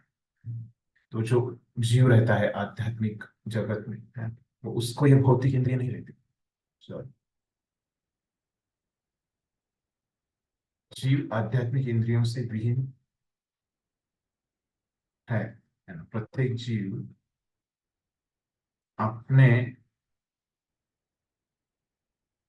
समस्त इंद्रियों से युक्त होता है। तो मतलब हमारी जो आध्यात्मिक इंद्रिय है, मतलब क्या है कि जो भक्ति में लगी हुई है, भगवान की सेवा में से विहीन नहीं है। तो जीव जो रहता है तो इंद्रियों से विहीन नहीं रहता। तो उसकी जीव उसके ओरिजिनल जो स्वभाव है, ओरिजिनल ये है, उसमें क्या रहता है, उसके आध्यात्मिक इंद्रिय रहते हैं ना। जब उसने शरीर नहीं लिया तब है ना, तब की बात चल रही है ना। तो तब क्या मिला है, तो शरीर लेगा तभी उसको भौतिक इंद्रिय है ना। उससे पहले क्या है, उसको आध्यात्मिक इंद्रिय रहती है ना। और आध्यात्मिक रूप में इन समस्त इंद्रियों से युक्त होता है। और उसका जो आध्यात्मिक रूप है ना भगवान के धाम में, तो वो उसमें क्या रहता है, ये उसके आध्यात्मिक इंद्रिय रहते हैं जो शरीर तथा मन से आच्छादित होने के कारण अब भौतिक हो गए है ना। वो जीव जब यहाँ पे आता है भौतिक जगत में है ना, तो क्या हो जाती है, वो जब उसको भौतिक शरीर मिलता है तो वही इंद्रिय उसकी भौतिक हो जाती है। और भौतिक इंद्रियों के कार्यकलाप मौलिक आध्यात्मिक लीलाओं के विकृत प्रतिबिंब है ना। तो ये क्या है, उसके उल्टा चलते हैं है? आत्मा अपनी रुग्ण दशा में भौतिक आवरण के भीतर भौतिक कार्य में लगा है। तो ये उसका विकृत प्रतिबिंब है। और आत्मा अभी ये भौतिक जगत में जब आया तो उसकी कौन सी दशा है, ये रुग्ण की दशा है। तो इसीलिए प्रभुपाद क्या बोलते थे, रुग्णों को कहाँ लेके जाना है, अस्पताल। है। तो प्रभुपाद बोलते थे हमारी इस्कॉन संस्था क्या है, अस्पताल है। यहाँ पे रुग्णों पे इलाज किया जाता है। तो और हमारी बीमारी क्या है कि हमारी जो इंद्रियां है ना, पहले आध्यात्मिक थी, अभी वो भौतिक हो गई, और अभी क्या कर रही है, वो विकृत रूप से कार्य कर रही है, उल्टा कार्य कर रही है ना? असली इंद्रिय भोग तभी संभव है जब भौतिकतावाद का रोग दूर हो जाता है ना? तो इंद्रिय भोग करना है हमको, तो हम किस प्रकार से कर सकते हैं, आध्यात्मिक इंद्रियों से ही कर सकते हैं, भौतिक इंद्रियों से नहीं कर सकते। हमारी असली आध्यात्मिक रूप में जो समस्त भौतिक कर्मों से मुक्त है, तो इंद्रियों का शुद्ध भोग वही है ना? और आध्यात्मिक इंद्रियों से कर सकते हैं। वास्तव में इंद्रिय भोग कर पाने से पहले रोगी का स्वास्थ्य उपलब्ध करना आवश्यक है। तो हम इंद्रिय भोग कर कब कर सकते हैं, जब स्वस्थ रहेंगे तभी हम कर सकते हैं। और हमने देखा कि हम उसके लिए हमको आध्यात्मिक इंद्रिय चाहिए है ना? अतः मनुष्य जीवन का उद्देश्य विकृत इंद्रिय भोग नहीं है। मनुष्य को भौतिक रोग ठीक करने के लिए उत्सुक होना चाहिए। भौतिक रोग को बढ़ाना ज्ञान का संकेत नहीं, अपितु अविद्या या अज्ञान का सूचक है। अच्छे स्वास्थ्य के लिए मनुष्य को अपने शरीर का तापमान, तो यहाँ पे एक उपमा दे रहे हैं ऊपर, है ना, उदाहरण दे रहे हैं कि कैसे अगर आपको शरीर का स्वास्थ्य ठीक रखना है ना, तो आपको शरीर का तापमान भी ठीक रखना है ना। तो वैसे हमारी वो बीमारी क्या है वहां पे, कि हम भौतिक हमारे पास इंद्रिय है, और उससे हम क्या कर रहे हैं, ये इंद्रिय भोग नहीं कर सकते है ना? हम आध्यात्मिक इंद्रियों से ही इंद्रिय भोग कर सकते हैं। तो हमको क्या है कि ये आध्यात्मिक इंद्रिय प्राप्त करना है ना?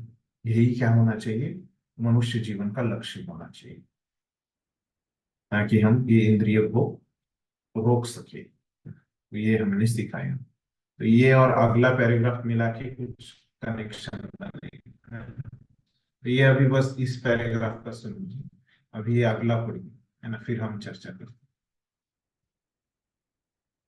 ये पढ़िए।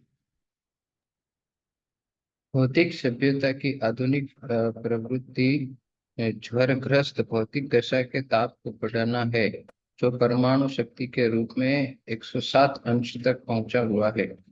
इसी बीच मूर्ख राजनीतिज्ञ चिल्ला रहे हैं कि यह संसार किसी भी समय नरक को जा सकता है। यह भौतिक विज्ञान की प्रगति तथा आध्यात्मिक महत्वपूर्ण प्रकार के जीवन अर्थात आध्यात्मिक ज्ञान की उपेक्षा का परिणाम है। इस उपनिषद इस उपनिषद यहाँ पर सचेत करता है कि हमें इस घातक पथ पर नहीं चलना चाहिए जो हमें मृत्यु तक ले जाता है। इसके विपरीत हमें आध्यात्मिक ज्ञान की संस्कृति का विकास करना चाहिए, जिससे हम मृत्यु के क्रूर हाथों से पूर्णतया मुक्त हो सकें। तो यहाँ पे क्या बोल रहे हैं देखिए। तो अब भौतिक सभ्यता की आधुनिक प्रवृत्ति है, मतलब अभी जो है जो सभ्यता चल रही है, अभी जो वातावरण चल रहा है भौतिक जगत में, है ना, तो वो क्या कर रही है, हमारा जो तापमान है वो बढ़ा रही है ना? वैसे नहीं करना चाहिए। वैसे करेंगे तो हम बीमार हो जाएंगे, मर जाएंगे, है ना? तो किस प्रकार से वो बढ़ा रही है, राजनीतिक चिल्ला रहे हैं कि ये संसार के बारे में वो बता रहे कि कैसे, ये भी ठीक है।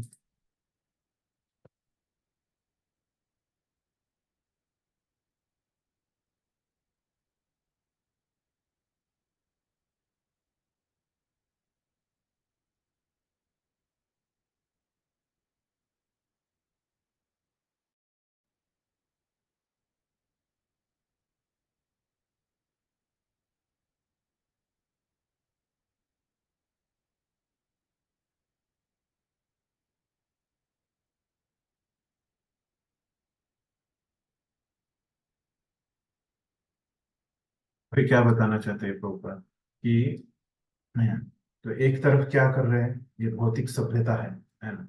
तो उसमें क्या हो रहा है कि हम्म, क्या कर रही है, हमारी बीमारी बढ़ा रही है, हमारा तापमान बढ़ा रही है। और दूसरे ओर से क्या हो रहा है, ये राजनीतिक लोग क्या बोल रहे हैं कि ये जगत जो है ना, किसी भी समय नरक में जा सकता है, इस प्रकार से वो बोल रहे हैं। तो और यही हमारी क्या है, प्रभुपाद बोल रहे हैं, आध्यात्मिक विकास है, सॉरी, ये जो भौतिक विकास है, प्रगति है ना, तथा अत्यधिक महत्वपूर्ण प्रकार के जीवन अर्थात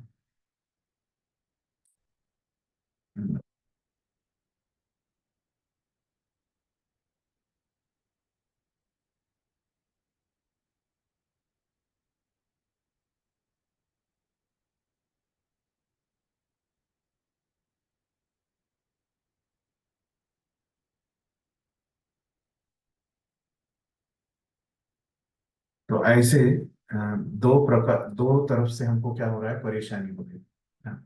एक तो अभी जो भौतिक सभ्यता है ना, उसकी वजह से हमारा क्या हो रहा है, स्वास्थ्य ठीक नहीं रह रहा है ना? हमारा जो तापमान है वो बढ़ रहा है, भौतिक दशा है ना, ये इंद्रिय भोग को बढ़ा रहे हैं, भौतिक सभ्यता। और दूसरी ओर से राजनीतिक बोल रहे हैं कि ये संसार नरक में जाता है ना? तो और फिर ये ऐसे दोनों तरफ से प्रॉब्लम है ना? फिर ये क्यों है, क्योंकि हमने जो भौतिक प्रगति की गई है ना, ये भौतिक प्रगति की है हमने, है ना, सुख और शांति के लिए, है ना, वो हमने किस प्रकार से की है, आध्यात्मिक ज्ञान की उपेक्षा, है ना, करके हमने ये प्रगति की। की वजह से क्या हो रहा है, हमने को बाधित कर दिया, तो इसी वजह क्या हो रहा है, दो तरफ से प्रॉब्लम आ रही है। एक तो भौतिक सभ्यता बढ़ रही है, और ये वैज्ञानिक लोग हमको बता रहे हैं, है ना, कि ये वैज्ञानिक लोग हमको बोल रहे हैं कि ये जगत डूब जाएगा, जगत नरक में चला जाएगा, है ना। तो मैं भी सुनता था, मैं जब छोटा था, कि एक Y2K करके एक प्रॉब्लम आया था, वो कंप्यूटर में आया था, और उसके साथ ही लोग बोलते थे, है ना, कि 2000 में जगत डूब जाएगा, है ना। अभी ऐसे ही बोलते हैं, है ना, कि आगे आगे बढ़ाते रहते हैं कि जगत डूब जाएगा, नरक में चला जाएगा। तो ये इस प्रकार से क्यों होता है ऐसे, हमने इतना विज्ञान में प्रगति किया, फिर भी लोग ऐसे बोलते हैं, क्यों होता है, क्योंकि हमने प्रगति किया है, आध्यात्म को छोड़ के किया है, इस प्रकार से प्रभुपाद ने बोला। फिर उसके आगे क्या बोलते हैं, श्री ईशोपनिषद यहाँ पर सचेत करता है कि हम इस घातक पथ पर नहीं चलना चाहिए। तो ईशोपनिषद हमको यहाँ पे क्या बता रहा है, कि ऐसे पथ पे हमको नहीं चलना चाहिए जो मृत्यु के पास जाता है। इसके विपरीत हमें आध्यात्मिक ज्ञान की संस्कृति का विकास करना चाहिए, जिससे हम मृत्यु के क्रूर हाथों से पूर्णतया मुक्त हो सके। अभी इस पे हम देखते हैं कि ये दो परिच्छेदों में क्या चर्चा की, तो है ना। तो देखिए, इससे पहले ये वाले परिच्छेद में क्या बोला था, कि अविद्या से हमको दुख आता है, यहाँ पे आपको समझ गया था। तो फिर ये हमको क्या करना पड़ेगा, अविद्या से दुख आता है, तो हम विद्या का मार्ग अपनाना है ना। तो वही बात प्रभुपाद ने आगे वाले ये परिच्छेद में की है। विद्या अर्थात दिव्य ज्ञान की संस्कृति मनुष्य के लिए अनिवार्य है ना? ये समझा रहे। तो ये तो अनिवार्य है ना, ये हमने समझ लिया, लेकिन अभी प्रभुपाद ने क्या किया, ये कितना अनिवार्य है ना, ये समझाए। तो हमारी कंडीशन क्या है अभी, है ना, तो ये समझाई कि हमारी कंडीशन कैसे है, हम इंद्रिय भोग मांग रहे हैं, है ना, वो कैसा है, एक बीमार व्यक्ति का लक्षण है ना, वो क्या है, एक ताप बढ़ाने जैसा है ना? तो ये सब वर्णन करते हैं, ये सब विकृत परिस्थिति है, ये भौतिक इंद्रियों से किया जाता है ना।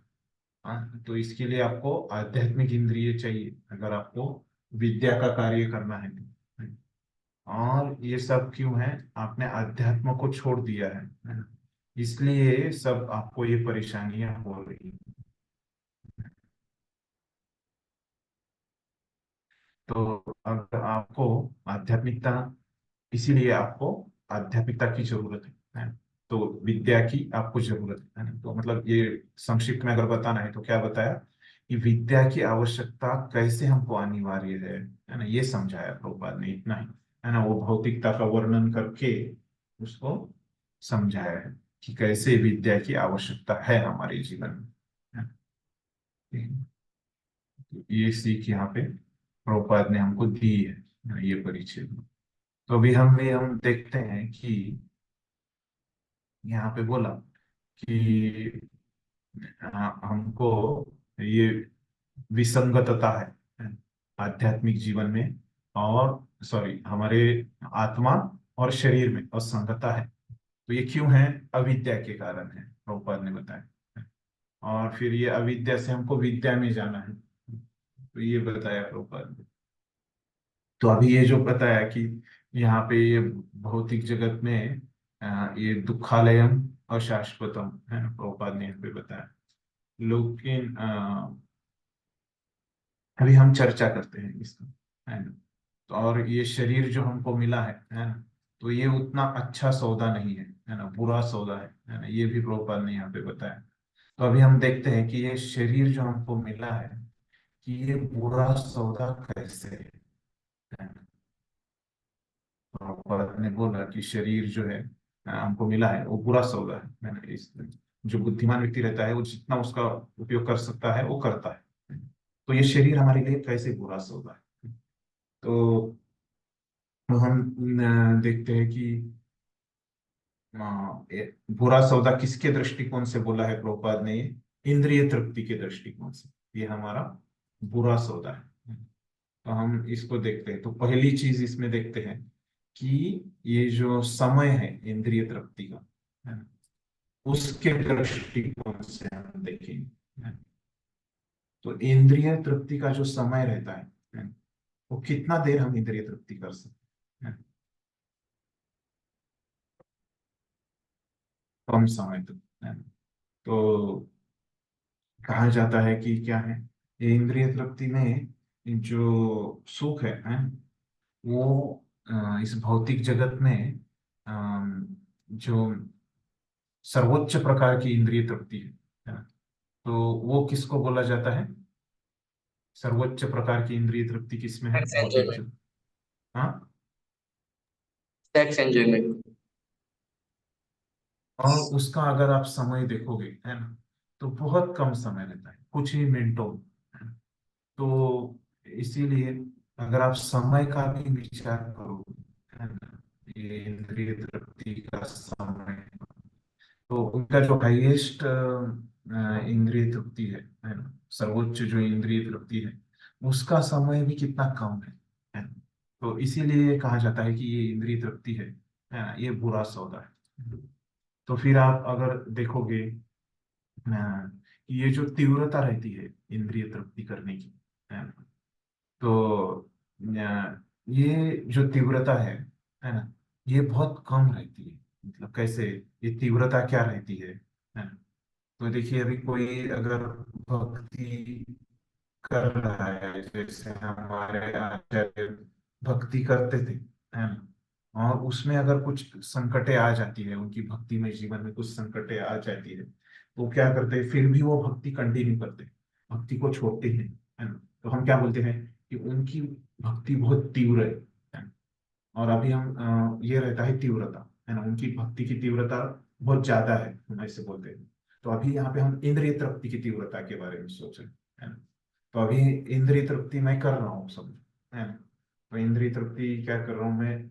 स्वीट राइस खा रहा हूँ, है ना, और पूरे से स्वीट राइस ज्यादा खा रहा हूँ, है ना। थोड़ा सा जितना से आवश्यकता से खाना कुछ इंद्रिय तृप्ति नहीं है ना, लेकिन मैं ज्यादा कटोरी की कटोरी ले रहा हूँ। तो फिर क्या हो जाएगा? और बीच में, है ना, बीच में क्या होता है, वो स्वीट राइस के बीच में, है ना, ऐसे मैं जीवा पे उस पे ऐसे मेरी जीवा पे डाल के उसका आनंद ले रहा हूँ, है ना। और ये जीवा मेरी दांत के बीच में आ जाती है ना, स्वीट राइस लेते लेते, है ना। तो आ गया संकट, तो ये स्वीट राइस से मेरे को जो आनंद मिलने वाला था, है ना, वो मैं पूरा भूल जाता हूँ। नहीं तो देखिए मैं सो रहा हूँ, है ना, एक बहुत मुलायम बिस्तर पे सो रहा हूँ और मुझे छोटी सी पिन चुभ जाती है ना, उसमें किसी ने पिन रख दी है ना, तो क्या हो जाता है, वो जो सोने का आनंद है मैं है ना, वो पूरा भूल जाता है। तो ये इंद्रिय तृप्ति की जो तीव्रता है ना, वो भी क्या है, उतनी नहीं रहती है ना। और फिर क्या हो जाता है, दुख ही आता है अंत में।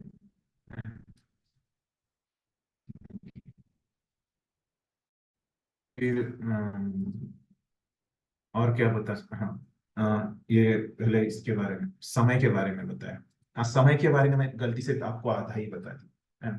तो समय के बारे में ऐसे है कि मैंने एक साइड ही बताया कि कैसे सर्वोच्च जो सुख है ना, तो वो बहुत कम समय का रहता है ना, और हमको बीमारी आती है ना, तो अनेक अनेक प्रकार की बीमारियां रहती है ना।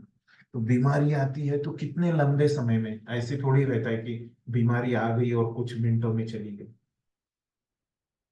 हम देखते हैं कि कैसे यहाँ पे बहुत दुख है, इंद्रिय तृप्ति के सुख के से ज्यादा यहाँ पे दुख है। फिर दूसरा जो मैंने बताया था कि तीव्रता, तो हम जब इंद्रिय तृप्ति मैंने कितना देर की है ना, और ये जिह्वा मेरे दांत के बीच में आएगी है ना, तो उसमें कितना देर मैंने वो कितनी तीव्रता थी है ना, वो दर्द की तीव्रता कितनी थी। तो इससे भी हम देख सकते हैं कि इंद्रिय तृप्ति करेंगे तो ये दृष्टिकोण से भी हम देखेंगे, तीव्रता के दृष्टिकोण से भी जो इंद्रिय तृप्ति की तीव्रता है ना, ये दुख की तीव्रता से बहुत कम है।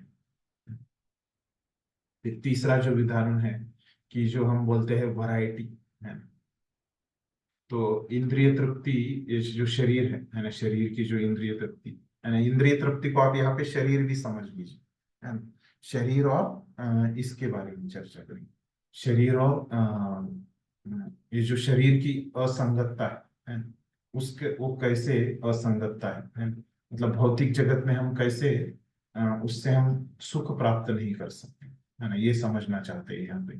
जो भगवान ने बोला, सॉरी, जो प्रभुपाद ने यहाँ पे बोला कि ये असंगत है ना। ये हमको भगवान सिखाना चाहते हैं, ऐसे प्रभुपाद ने बोला। ये शरीर और आत्मा असंगत है इस भौतिक जगत में। तो इस भौतिक जगत में हम ये शरीर से कितने प्रकार से सुख प्राप्त कर सकते हैं है ना? तो हम देखते हैं कि अ, ये शरीर से जब हम सुख प्राप्त करना चाहते हैं, तो हमको ये शरीर के अवयव है ना, अभी इससे हमको सुख प्राप्त करना है, तो आप किससे सुख प्राप्त कर सकते हैं बताइए। शरीर में अपने कितने अवयव है, बहुत सारे अवयव है ना? तो पता है कि किसको कितना काउंट है, बहुत सारे है। हड्डियों का हमने पढ़ाई किया था, 206 प्रकार की कुछ हड्डियां हैं ये शरीर में है ना? लेकिन ये अवयव मैंने तो मुझे याद नहीं है ना? ये बहुत सारे अवयव हैं। तो वो अगर मुझे ये मेरे शरीर के लिए सुख प्राप्त करना है, तो मैं किस अवयवों से सुख प्राप्त कर सकता हूँ, मेरे कर्मेंद्रिय और ज्ञानेंद्रिय है ना। तो कितने, 5 कर्मेंद्रिय और 5 ज्ञानेंद्रिय, तो 10 अवयवों से ही मैं सुख प्राप्त कर सकता हूँ है ना। लेकिन मैं क्या मेरे लीवर से सुख प्राप्त कर सकता हूँ? नहीं कर सकता। मेरे जो इंटेस्टाइन रहते हैं उससे सुख प्राप्त कर सकता हूँ? नहीं कर सकता। मेरे जो पिट्यूटरी ग्लैंड रहती है ना, मेडुला ऑब्लोंगेटा रहता है ना, उससे सुख प्राप्त कर सकता हूँ? नहीं कर सकता है ना। लेकिन अगर ये मेरे को दुख प्राप्त करने की जब बारी आती है ना, तब क्या होता है, ये सब अवयवों से मेरे को दुख आता है ना। जो मेरे ग्लैंड है वो ठीक से उसे, जो स्त्राव है वो नहीं, सिक्रीशन उसका ठीक से नहीं हो रहा है, स्त्राव ठीक से नहीं हो रहा है, तो क्या होता है, उससे मेरे को दुख आते रहता है ना? तो कोई भी शरीर के कोई भी अवयव से मुझे दुख आता है, लेकिन सुख की अगर आप बात करोगे है ना, तो क्या है, कर्मेंद्रिय ज्ञानेंद्रिय से ही मेरे को सुख आ सकता है ना? तो ये जो आप देखोगे वैरायटी है, सुख की वैरायटी बहुत कम है, और दुख की वैरायटी बहुत ज्यादा है। और अभी हम मात्रा में देखेंगे है ना? तो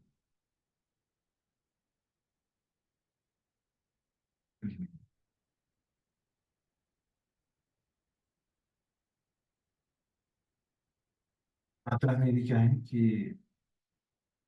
इसमें अंतर है, जितना सुख की मात्रा है वो इंटेंसिटी में हमने चर्चा की, है ना। तो ये कुछ प्रमुख प्रकार है ना। तो इससे हमको क्या पता चला कि ये जो शरीर है यहाँ पे, है ना, हमारा, है ना, इससे हमको सुख से ज्यादा दुख आता है ना। ये समझाने के लिए मैंने ये तरीके बताए कि कैसे समय जो है ना। और फिर हमने देखा कि उसकी जो तीव्रता है, मात्रा, है ना, तीव्रता, मात्रा, इंटेंसिटी, है ना, और उसके प्रकार, है ना। तो ये सब चीजों से हमको क्या समझ में आता है, क्यों मैंने ये बताया, क्योंकि हमको यहाँ पे दुख ही मिलता है ये शरीर से, तो सुख भी मिलता है लेकिन ये दुख बहुत ज्यादा है ना। इससे हम समझ सकते हैं कि यहाँ पे आ, ये असंगतता है हमारे शरीर की, है ना। तो फिर क्या करना चाहिए, तो हम भक्ति करना चाहिए, है ना, विद्या प्राप्त करनी चाहिए। तो वो प्रभुपाद ने यहाँ पे बताया कि कैसे। और फिर यहाँ पे प्रभुपाद ने ये विद्या के मार्ग का बारे में भी बताया है ना, कि विद्या की मार्ग की क्या जरूरत है ना? उसका महत्व बताया कि कैसे ये ताप अगर हमको ठीक से रखना है ना, और ये इंद्रिय तरफ से इससे ऊपर हो, हमको विद्या का इस्तेमाल करना पड़ेगा। इस प्रकार से प्रभुपाद ने बताया। तो आगे के परिच्छेद हम पढ़ते हैं। आगे क्या बताते हैं? इसका अर्थ यह भी नहीं है कि शरीर के पालन के सारे कार्यों को रोक दिया जाए। कार्यकलापों को रोकने का प्रश्न ही नहीं उठता। जिस प्रकार की रोग ठीक होने के प्रयत्न का अर्थ यह नहीं होता कि अपने ताप को पूर्णतया मिटा दिया जाए। बुरे सौदे का सर्वोत्तम उपयोग कर सही कथन है। आध्यात्मिक ज्ञान की संस्कृति को इस शरीर तथा मन की सहायता की आवश्यकता होती है। अतः अपने लक्ष्य पर पहुंचने के लिए शरीर और मन को बनाए रखना आवश्यक है। सामान्य ताप को 98.6 अंश पर रखना चाहिए। भारत के साधु संतों ने इसे आध्यात्मिक तथा भौतिक विज्ञान के संतुलित कार्यक्रम द्वारा संपन्न करने का प्रयास किया है। वे किसी भी रुग्ण इंद्रिय तृप्ति के लिए मानवीय बुद्धि के दुरुपयोग की अनुमति नहीं देते। धन्यवाद। तो अभी यहाँ पे प्रभुपाद ने क्या बोला कि, नहीं, यहाँ पे क्या बोल रही है, अभी तक बताया कि कैसे ताप को बीमारी बढ़ती है ना, इंद्रिय तृप्ति के बारे वजह से, है ना। तो अभी प्रभुपाद क्या बोल रहे हैं, तो बुरे सौदे का हमको क्या करना है, ये शरीर हमको जो मिला है ना, वो बुरे सौदा है, वो असंगत है यहाँ पे भौतिक जगत में। लेकिन अभी अगर हमको ये भौतिक जगत से बाहर निकलना है ना, मृत्यु को जीतना है, तो क्या करना पड़ेगा हमको, तो हमारा जो रोगी अवस्था है ना, ये जो हमारा टेम्परेचर बढ़ गया है ना, तो जीरो टेम्परेचर करेंगे तो क्या हो जाएगा, तो भी हम मर जाएंगे, है ना। तो इसीलिए हमको क्या करना पड़ेगा, बैलेंस रखना पड़ेगा, है ना। तो 98.6 रखना पड़ेगा टेम्परेचर, है ना। और हमको कैसे करना पड़ेगा, संतुलित कार्यक्रम बनाना पड़ेगा, किसके बारे में, आध्यात्मिक और भौतिकता के, है ना।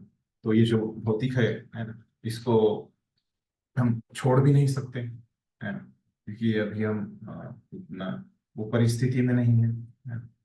तो इसीलिए, और भौतिक को पकड़ेंगे तो क्या होता है, उसी में लग गए, है ना, भौतिक एक साइड ही लिया, है ना, भौतिक के साइड चले गए तो क्या होने वाला है, इंद्रिय तृप्ति होने वाली है ना। और आध्यात्मिक के उधर जाने के लिए उतना हमारे पास सामर्थ्य नहीं है ना। तो क्या करना है, दोनों में संतुलन करना है ना? तो वो संतुलन जो इस श्लोक में बोला है, विद्याम च अविद्याम च यस्तद वेदो भयम सह, है ना।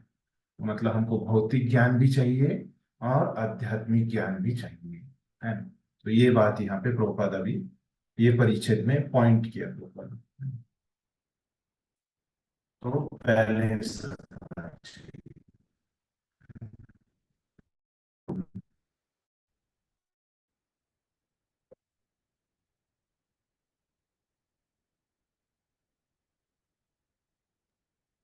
इंद्रिय तृप्ति की ओर उन्मुख प्रवृत्ति के द्वारा किए जा रहे रुग्ण मानवीय कार्यकलापों का नियमन वेदों में मोक्ष के सिद्धांतों के अंतर्गत किया गया है। इस पद्धति में धर्म, आर्थिक विकास, इंद्रिय तृप्ति तथा मोक्ष का उपयोग होता है। लेकिन आज के समय लोगों में धर्म या मोक्ष के प्रति बिल्कुल रुचि नहीं है। जीवन में उनका एक ही लक्ष्य है, इंद्रिय तृप्ति, और इस लक्ष्य की पूर्ति के लिए वे आर्थिक विकास की योजना बनाते हैं। पथ भ्रष्ट लोग सोचते हैं कि धर्म को बनाए रखने चाहिए क्योंकि आर्थिक विकास में इसका योगदान है, जिसकी आवश्यकता इंद्रिय तृप्ति में पड़ती है। इस प्रकार मृत्यु के पश्चात स्वर्ग में भी इंद्रिय तृप्ति को सुनिश्चित बनाए रखने के लिए कोई न कोई धार्मिक कर्मकांड पद्धति रहती है, किंतु धर्म का प्रयोजन यह नहीं है। धर्म का मार्ग वास्तव में आत्म साक्षात्कार के लिए और आर्थिक विकास शरीर को सुचारू एवं स्वस्थ बनाए रखने के लिए है। मनुष्य को विद्या या वास्तविक ज्ञान की अनुभूति के लिए, जो कि मनुष्य जीवन का लक्ष्य है, स्वस्थ मन से स्वस्थ जीवन बिताना चाहिए। यह जीवन गधे की तरह काम में जुटे रहने या अविद्या का अनुशीलन करने के लिए नहीं मिला है। धन्यवाद। तो अभी क्या बोल रहे हैं प्रभुपाद ने अभी तक यहाँ तक बता दिया कि कैसे हमको बैलेंस चाहिए, आध्यात्मिक और भौतिक में संतुलन चाहिए। अभी ये संतुलन लेके आना है। तो अभी उसमें लोग क्या क्या गलतियां करते हैं और सही मार्ग क्या क्या है ना, उसकी चर्चा करते हैं संतुलन में, है ना। तो अभी इंद्रिय तृप्ति को अगर कोई कर रहा है, उसके तरफ मतलब उन्मुख हो रहा है, मतलब उसका कोई अपने जीवन में उतार रहा है इंद्रिय तृप्ति, है ना। तो क्या होता है, वो उसको रुग्ण बोलते हैं, है ना? हमने देखा पहले। मानवीय कार्यकलापों का नियमन वेदों में मोक्ष के सिद्धांतों के अंतर्गत किया गया है। तो ये जो मोक्ष के सिद्धांत है ना, उसके अंतर्गत बताया गया है ना?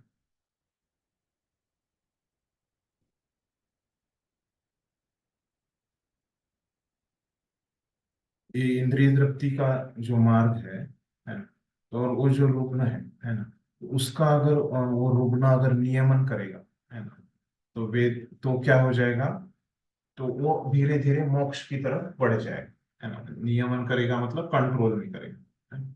ये बताया प्रभुपाद ने, वही जो पहले बताया था कि बैलेंस करना पड़ेगा।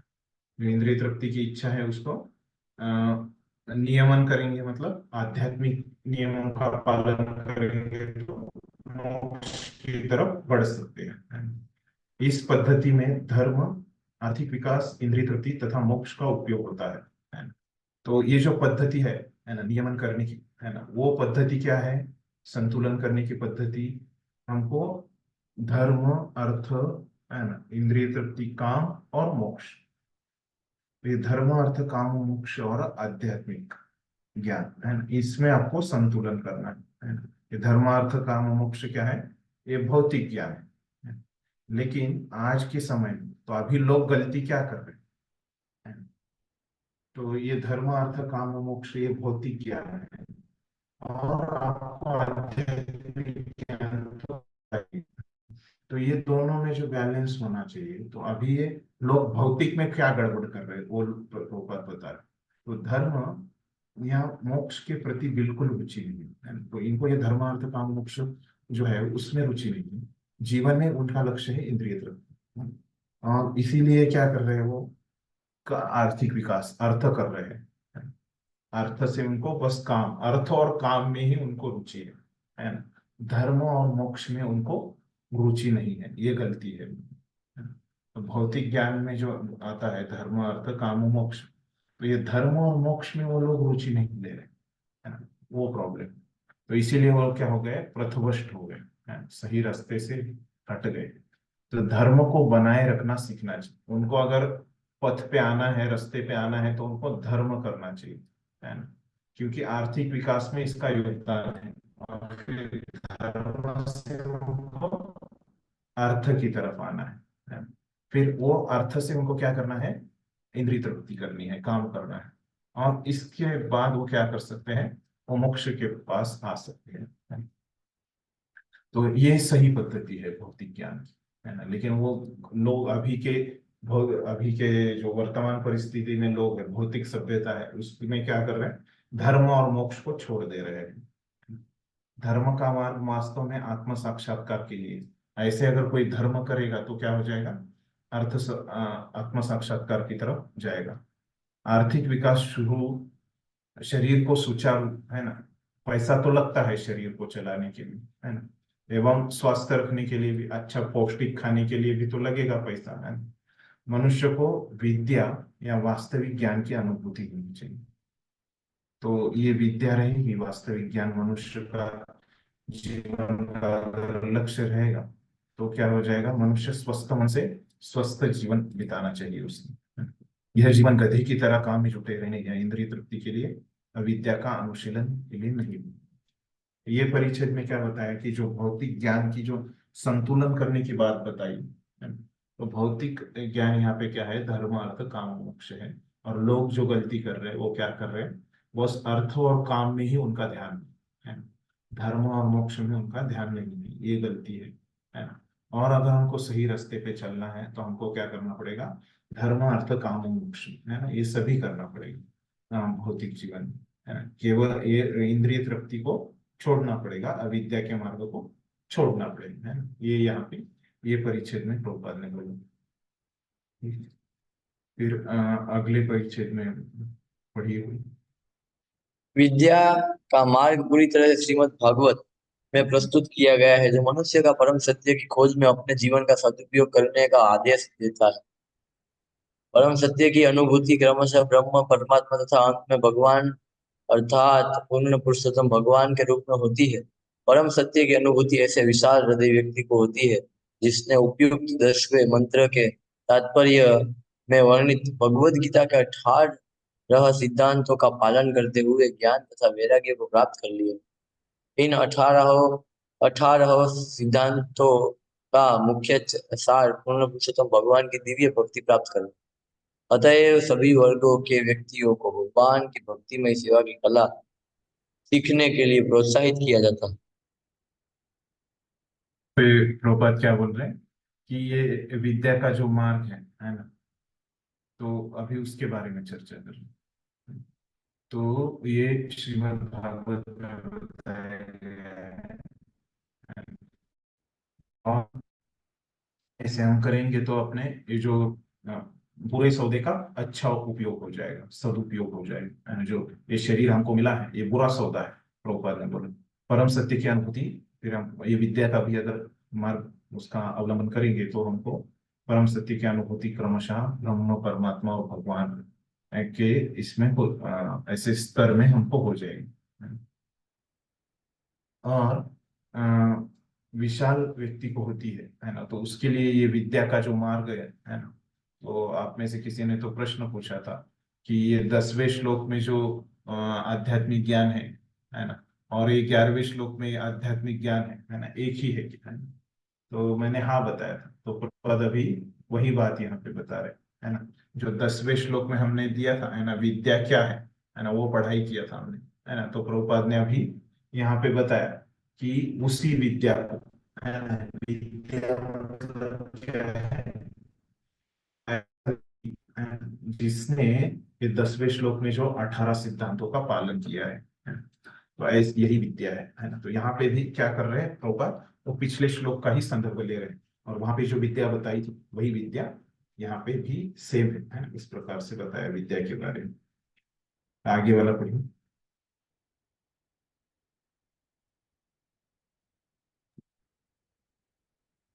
विद्या के लक्ष्य का निश्चित मार्ग श्रील रूप गोस्वामी द्वारा अपनी पुस्तक भक्ति रसामृत सिंधु में वर्णित है। इसे हमने अंग्रेजी में द नेक्टर ऑफ डिवोशन के शीर्षक से प्रकाशित किया है। श्रीमद् भागवत 1.2.14 में विद्या की संस्कृति को निम्नलिखित शब्दों में संक्षिप्त रूप में दिया गया है। तस्मादेकेन मनसा भगवान सात्वतां पति श्रोतव्यः कीर्तितव्यस्य ध्येयः पूज्यस्य नित्यता। अतएव मनुष्य को उन पुरुषोत्तम भगवान का निरंतर श्रवण, यशोगान, स्मरण तथा पूजन करना चाहिए, जो भक्तों के रक्षक, जब तक धर्म, आर्थिक विकास तथा इंद्रिय तृप्ति का लक्ष्य भगवत भक्ति की प्राप्ति नहीं होता, तब तक वे अविद्या के लिए विभिन्न रूप होते हैं, जैसा कि श्री ईशोपनिषद के अगले मंत्रों में से सूचित होता है। धन्यवाद प्रभु जी। अभी देखिए यहाँ पे प्रभुपाद ने क्या बताया। तो विद्या का जो लक्ष्य है ना, वो प्रभुपाद अभी यहाँ पे समन्वय लेके आ रहे हैं, है ना। तो यहाँ पे बताया उन्होंने कि भगवत गीता का वो जो 18 जो 20 है, वो जो प्रभुपाद ने 18 उसका पालन करना पड़ेगा। फिर और क्या रहता है विद्या मतलब, और फिर विद्या मतलब कि भगवान की यहाँ पे तस्माद एके नमः है। तो भगवान का निरंतर श्रवण, यशोगान स्मरण तथा पूजन करना चाहिए, है जो भक्तों के रक्षक है ना। तो ये विद्या है। और क्या है विद्या मतलब, वो 18 सिद्धांतों का पालन करना, और ये लक्ष्य होना चाहिए। तो अभी ये विद्या और अविद्या मतलब क्या हो गया, है ना, दोनों का समन्वय कैसे हो गया। तो समन्वय कैसे हो सकता है, जब धर्म, अर्थ, काम, है ना, इंद्रिय तृप्ति और मोक्ष, है ना, तो ये सब क्या है, अविद्या है ना? तो इसको, इसका जो उद्देश्य क्या हो जाएगा, है ना, भक्ति हो जाएगा, है ना, मतलब विद्या हो जाएगा। जब ये सब किसके लिए किए जाएंगे, तो भगवान का निरंतर श्रवण, यशोगान स्मरण पूजन, है ना, करने के लिए जब किए जाते हैं, तो क्या हो जाता है, उनमें संतुलन हो जाता है ना? धर्मार्थ काम मोक्ष में। इस प्रकार से अभी समझाएं। तो अभी पूरा एक बार आपको ये तात्पर्य बता देता हूँ, मतलब आपको कुछ कठिनाई नहीं रहेगी। तो देखिए, अभी पहले श्लोक देख लेते हैं हम, है ना। तो श्लोक हमको क्या बता रहा है, विद्यां च अविद्यां च यस्तद वेदो वयम सः, है ना? तो अविद्या और ज्ञान, ये हमको दोनों ही साथ साथ सीखना है ना। केवल वही बारंबार, तो क्या हो जाएगा, साथ साथ सीखेंगे तो क्या हो जाएगा, जन्म मृत्यु के चक्कर से हम मुक्त हो जाएंगे, है ना, अमरता के पूर्ण वरदान का भोग कर सकेंगे। अभी जन्म मृत्यु के चक्कर से बाहर आना है, तो विद्या और अविद्या हमको दोनों करना पड़ेगा, है। तो अभी पहले परिच्छेद में क्या समझाया प्रभुपाद ने, ये समझाया कि अभी यहाँ पे हमको क्या बताया, कि हमको ये जन्म मृत्यु का चक्कर काटना है, मृत्यु पे विजय पाना है ना। तो कैसे पा सकते हैं, तो प्रभुपाद बोलते हैं कि आप लोग मृत्यु के ऊपर विजय पा ही नहीं सकते, कितना भी प्रयास करो। तो उसके लिए उदाहरण दिया उन्होंने, क्या दिया, ये भौतिक वैज्ञानिकों का उदाहरण दिया कि वो अभी तक कितना भी वो संशोधन कर रहे, लेकिन मृत्यु पे विजय वो उन्होंने पाया ही नहीं। फिर अभी दूसरा उदाहरण देते हैं, है ना, 3 परिच्छेदों में दे रहे, है ना, हिरण्यकशिपु का वो पूरा लीला बताया, और अंत में प्रभुपाद ने निष्कर्ष यहाँ पे दिया कि कितना भी वो शक्तिशाली रहे, लेकिन वो मृत्यु के ऊपर उसने विजय प्राप्त नहीं की, है ना।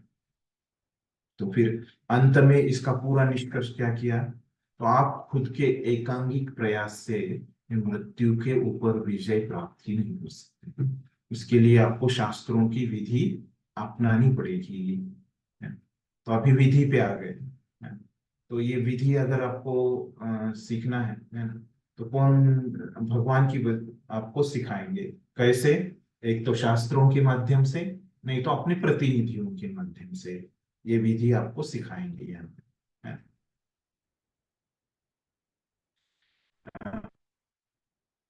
अभी यहाँ पे ये विधि भगवान सिखाएंगे। तो अभी ये यहाँ पे आप लोग जो हो, अभी किसी को लगेगा कि मृत्यु पे विजय प्राप्त ही क्यों करना है, किसी को लगेगा अभी मृत्यु के विजय, क्या मेरा क्या रुक रहा है, क्या मेरे को खाने को नहीं मिल रहा है, क्या मैं क्यों मृत्यु पे विजय प्राप्त करूं, है ना, मैं खाना पीना सोना, है ना, मृत्यु को विजय प्राप्त करने की जरूरत ही क्या है।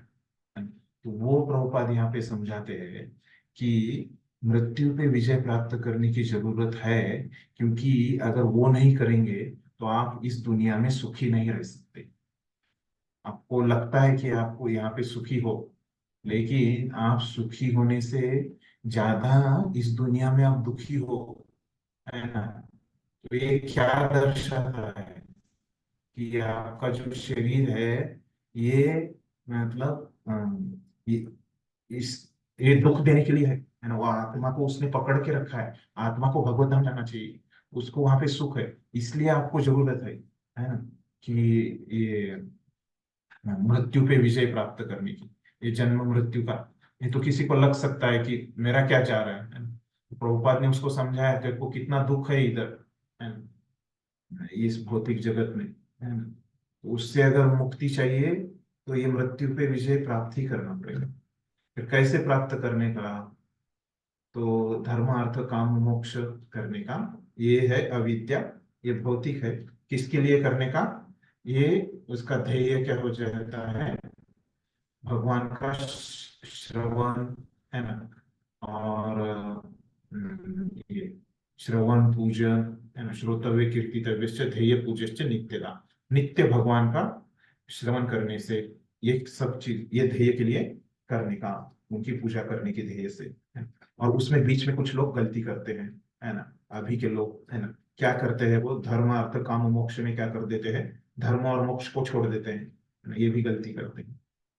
इस प्रकार से ये पूरा तात्पर्य प्रभुपाद ने समझाया है ना। कितने अच्छे से बताया कि कैसे हम मृत्यु पे विजय प्राप्त कर सकते हैं, क्यों हमको मृत्यु पे विजय प्राप्त करनी है ना। उसका महत्व भी प्रभुपाद ने हमको समझाया है ना। ये तो लग सकता है कि किसी को क्यों प्राप्त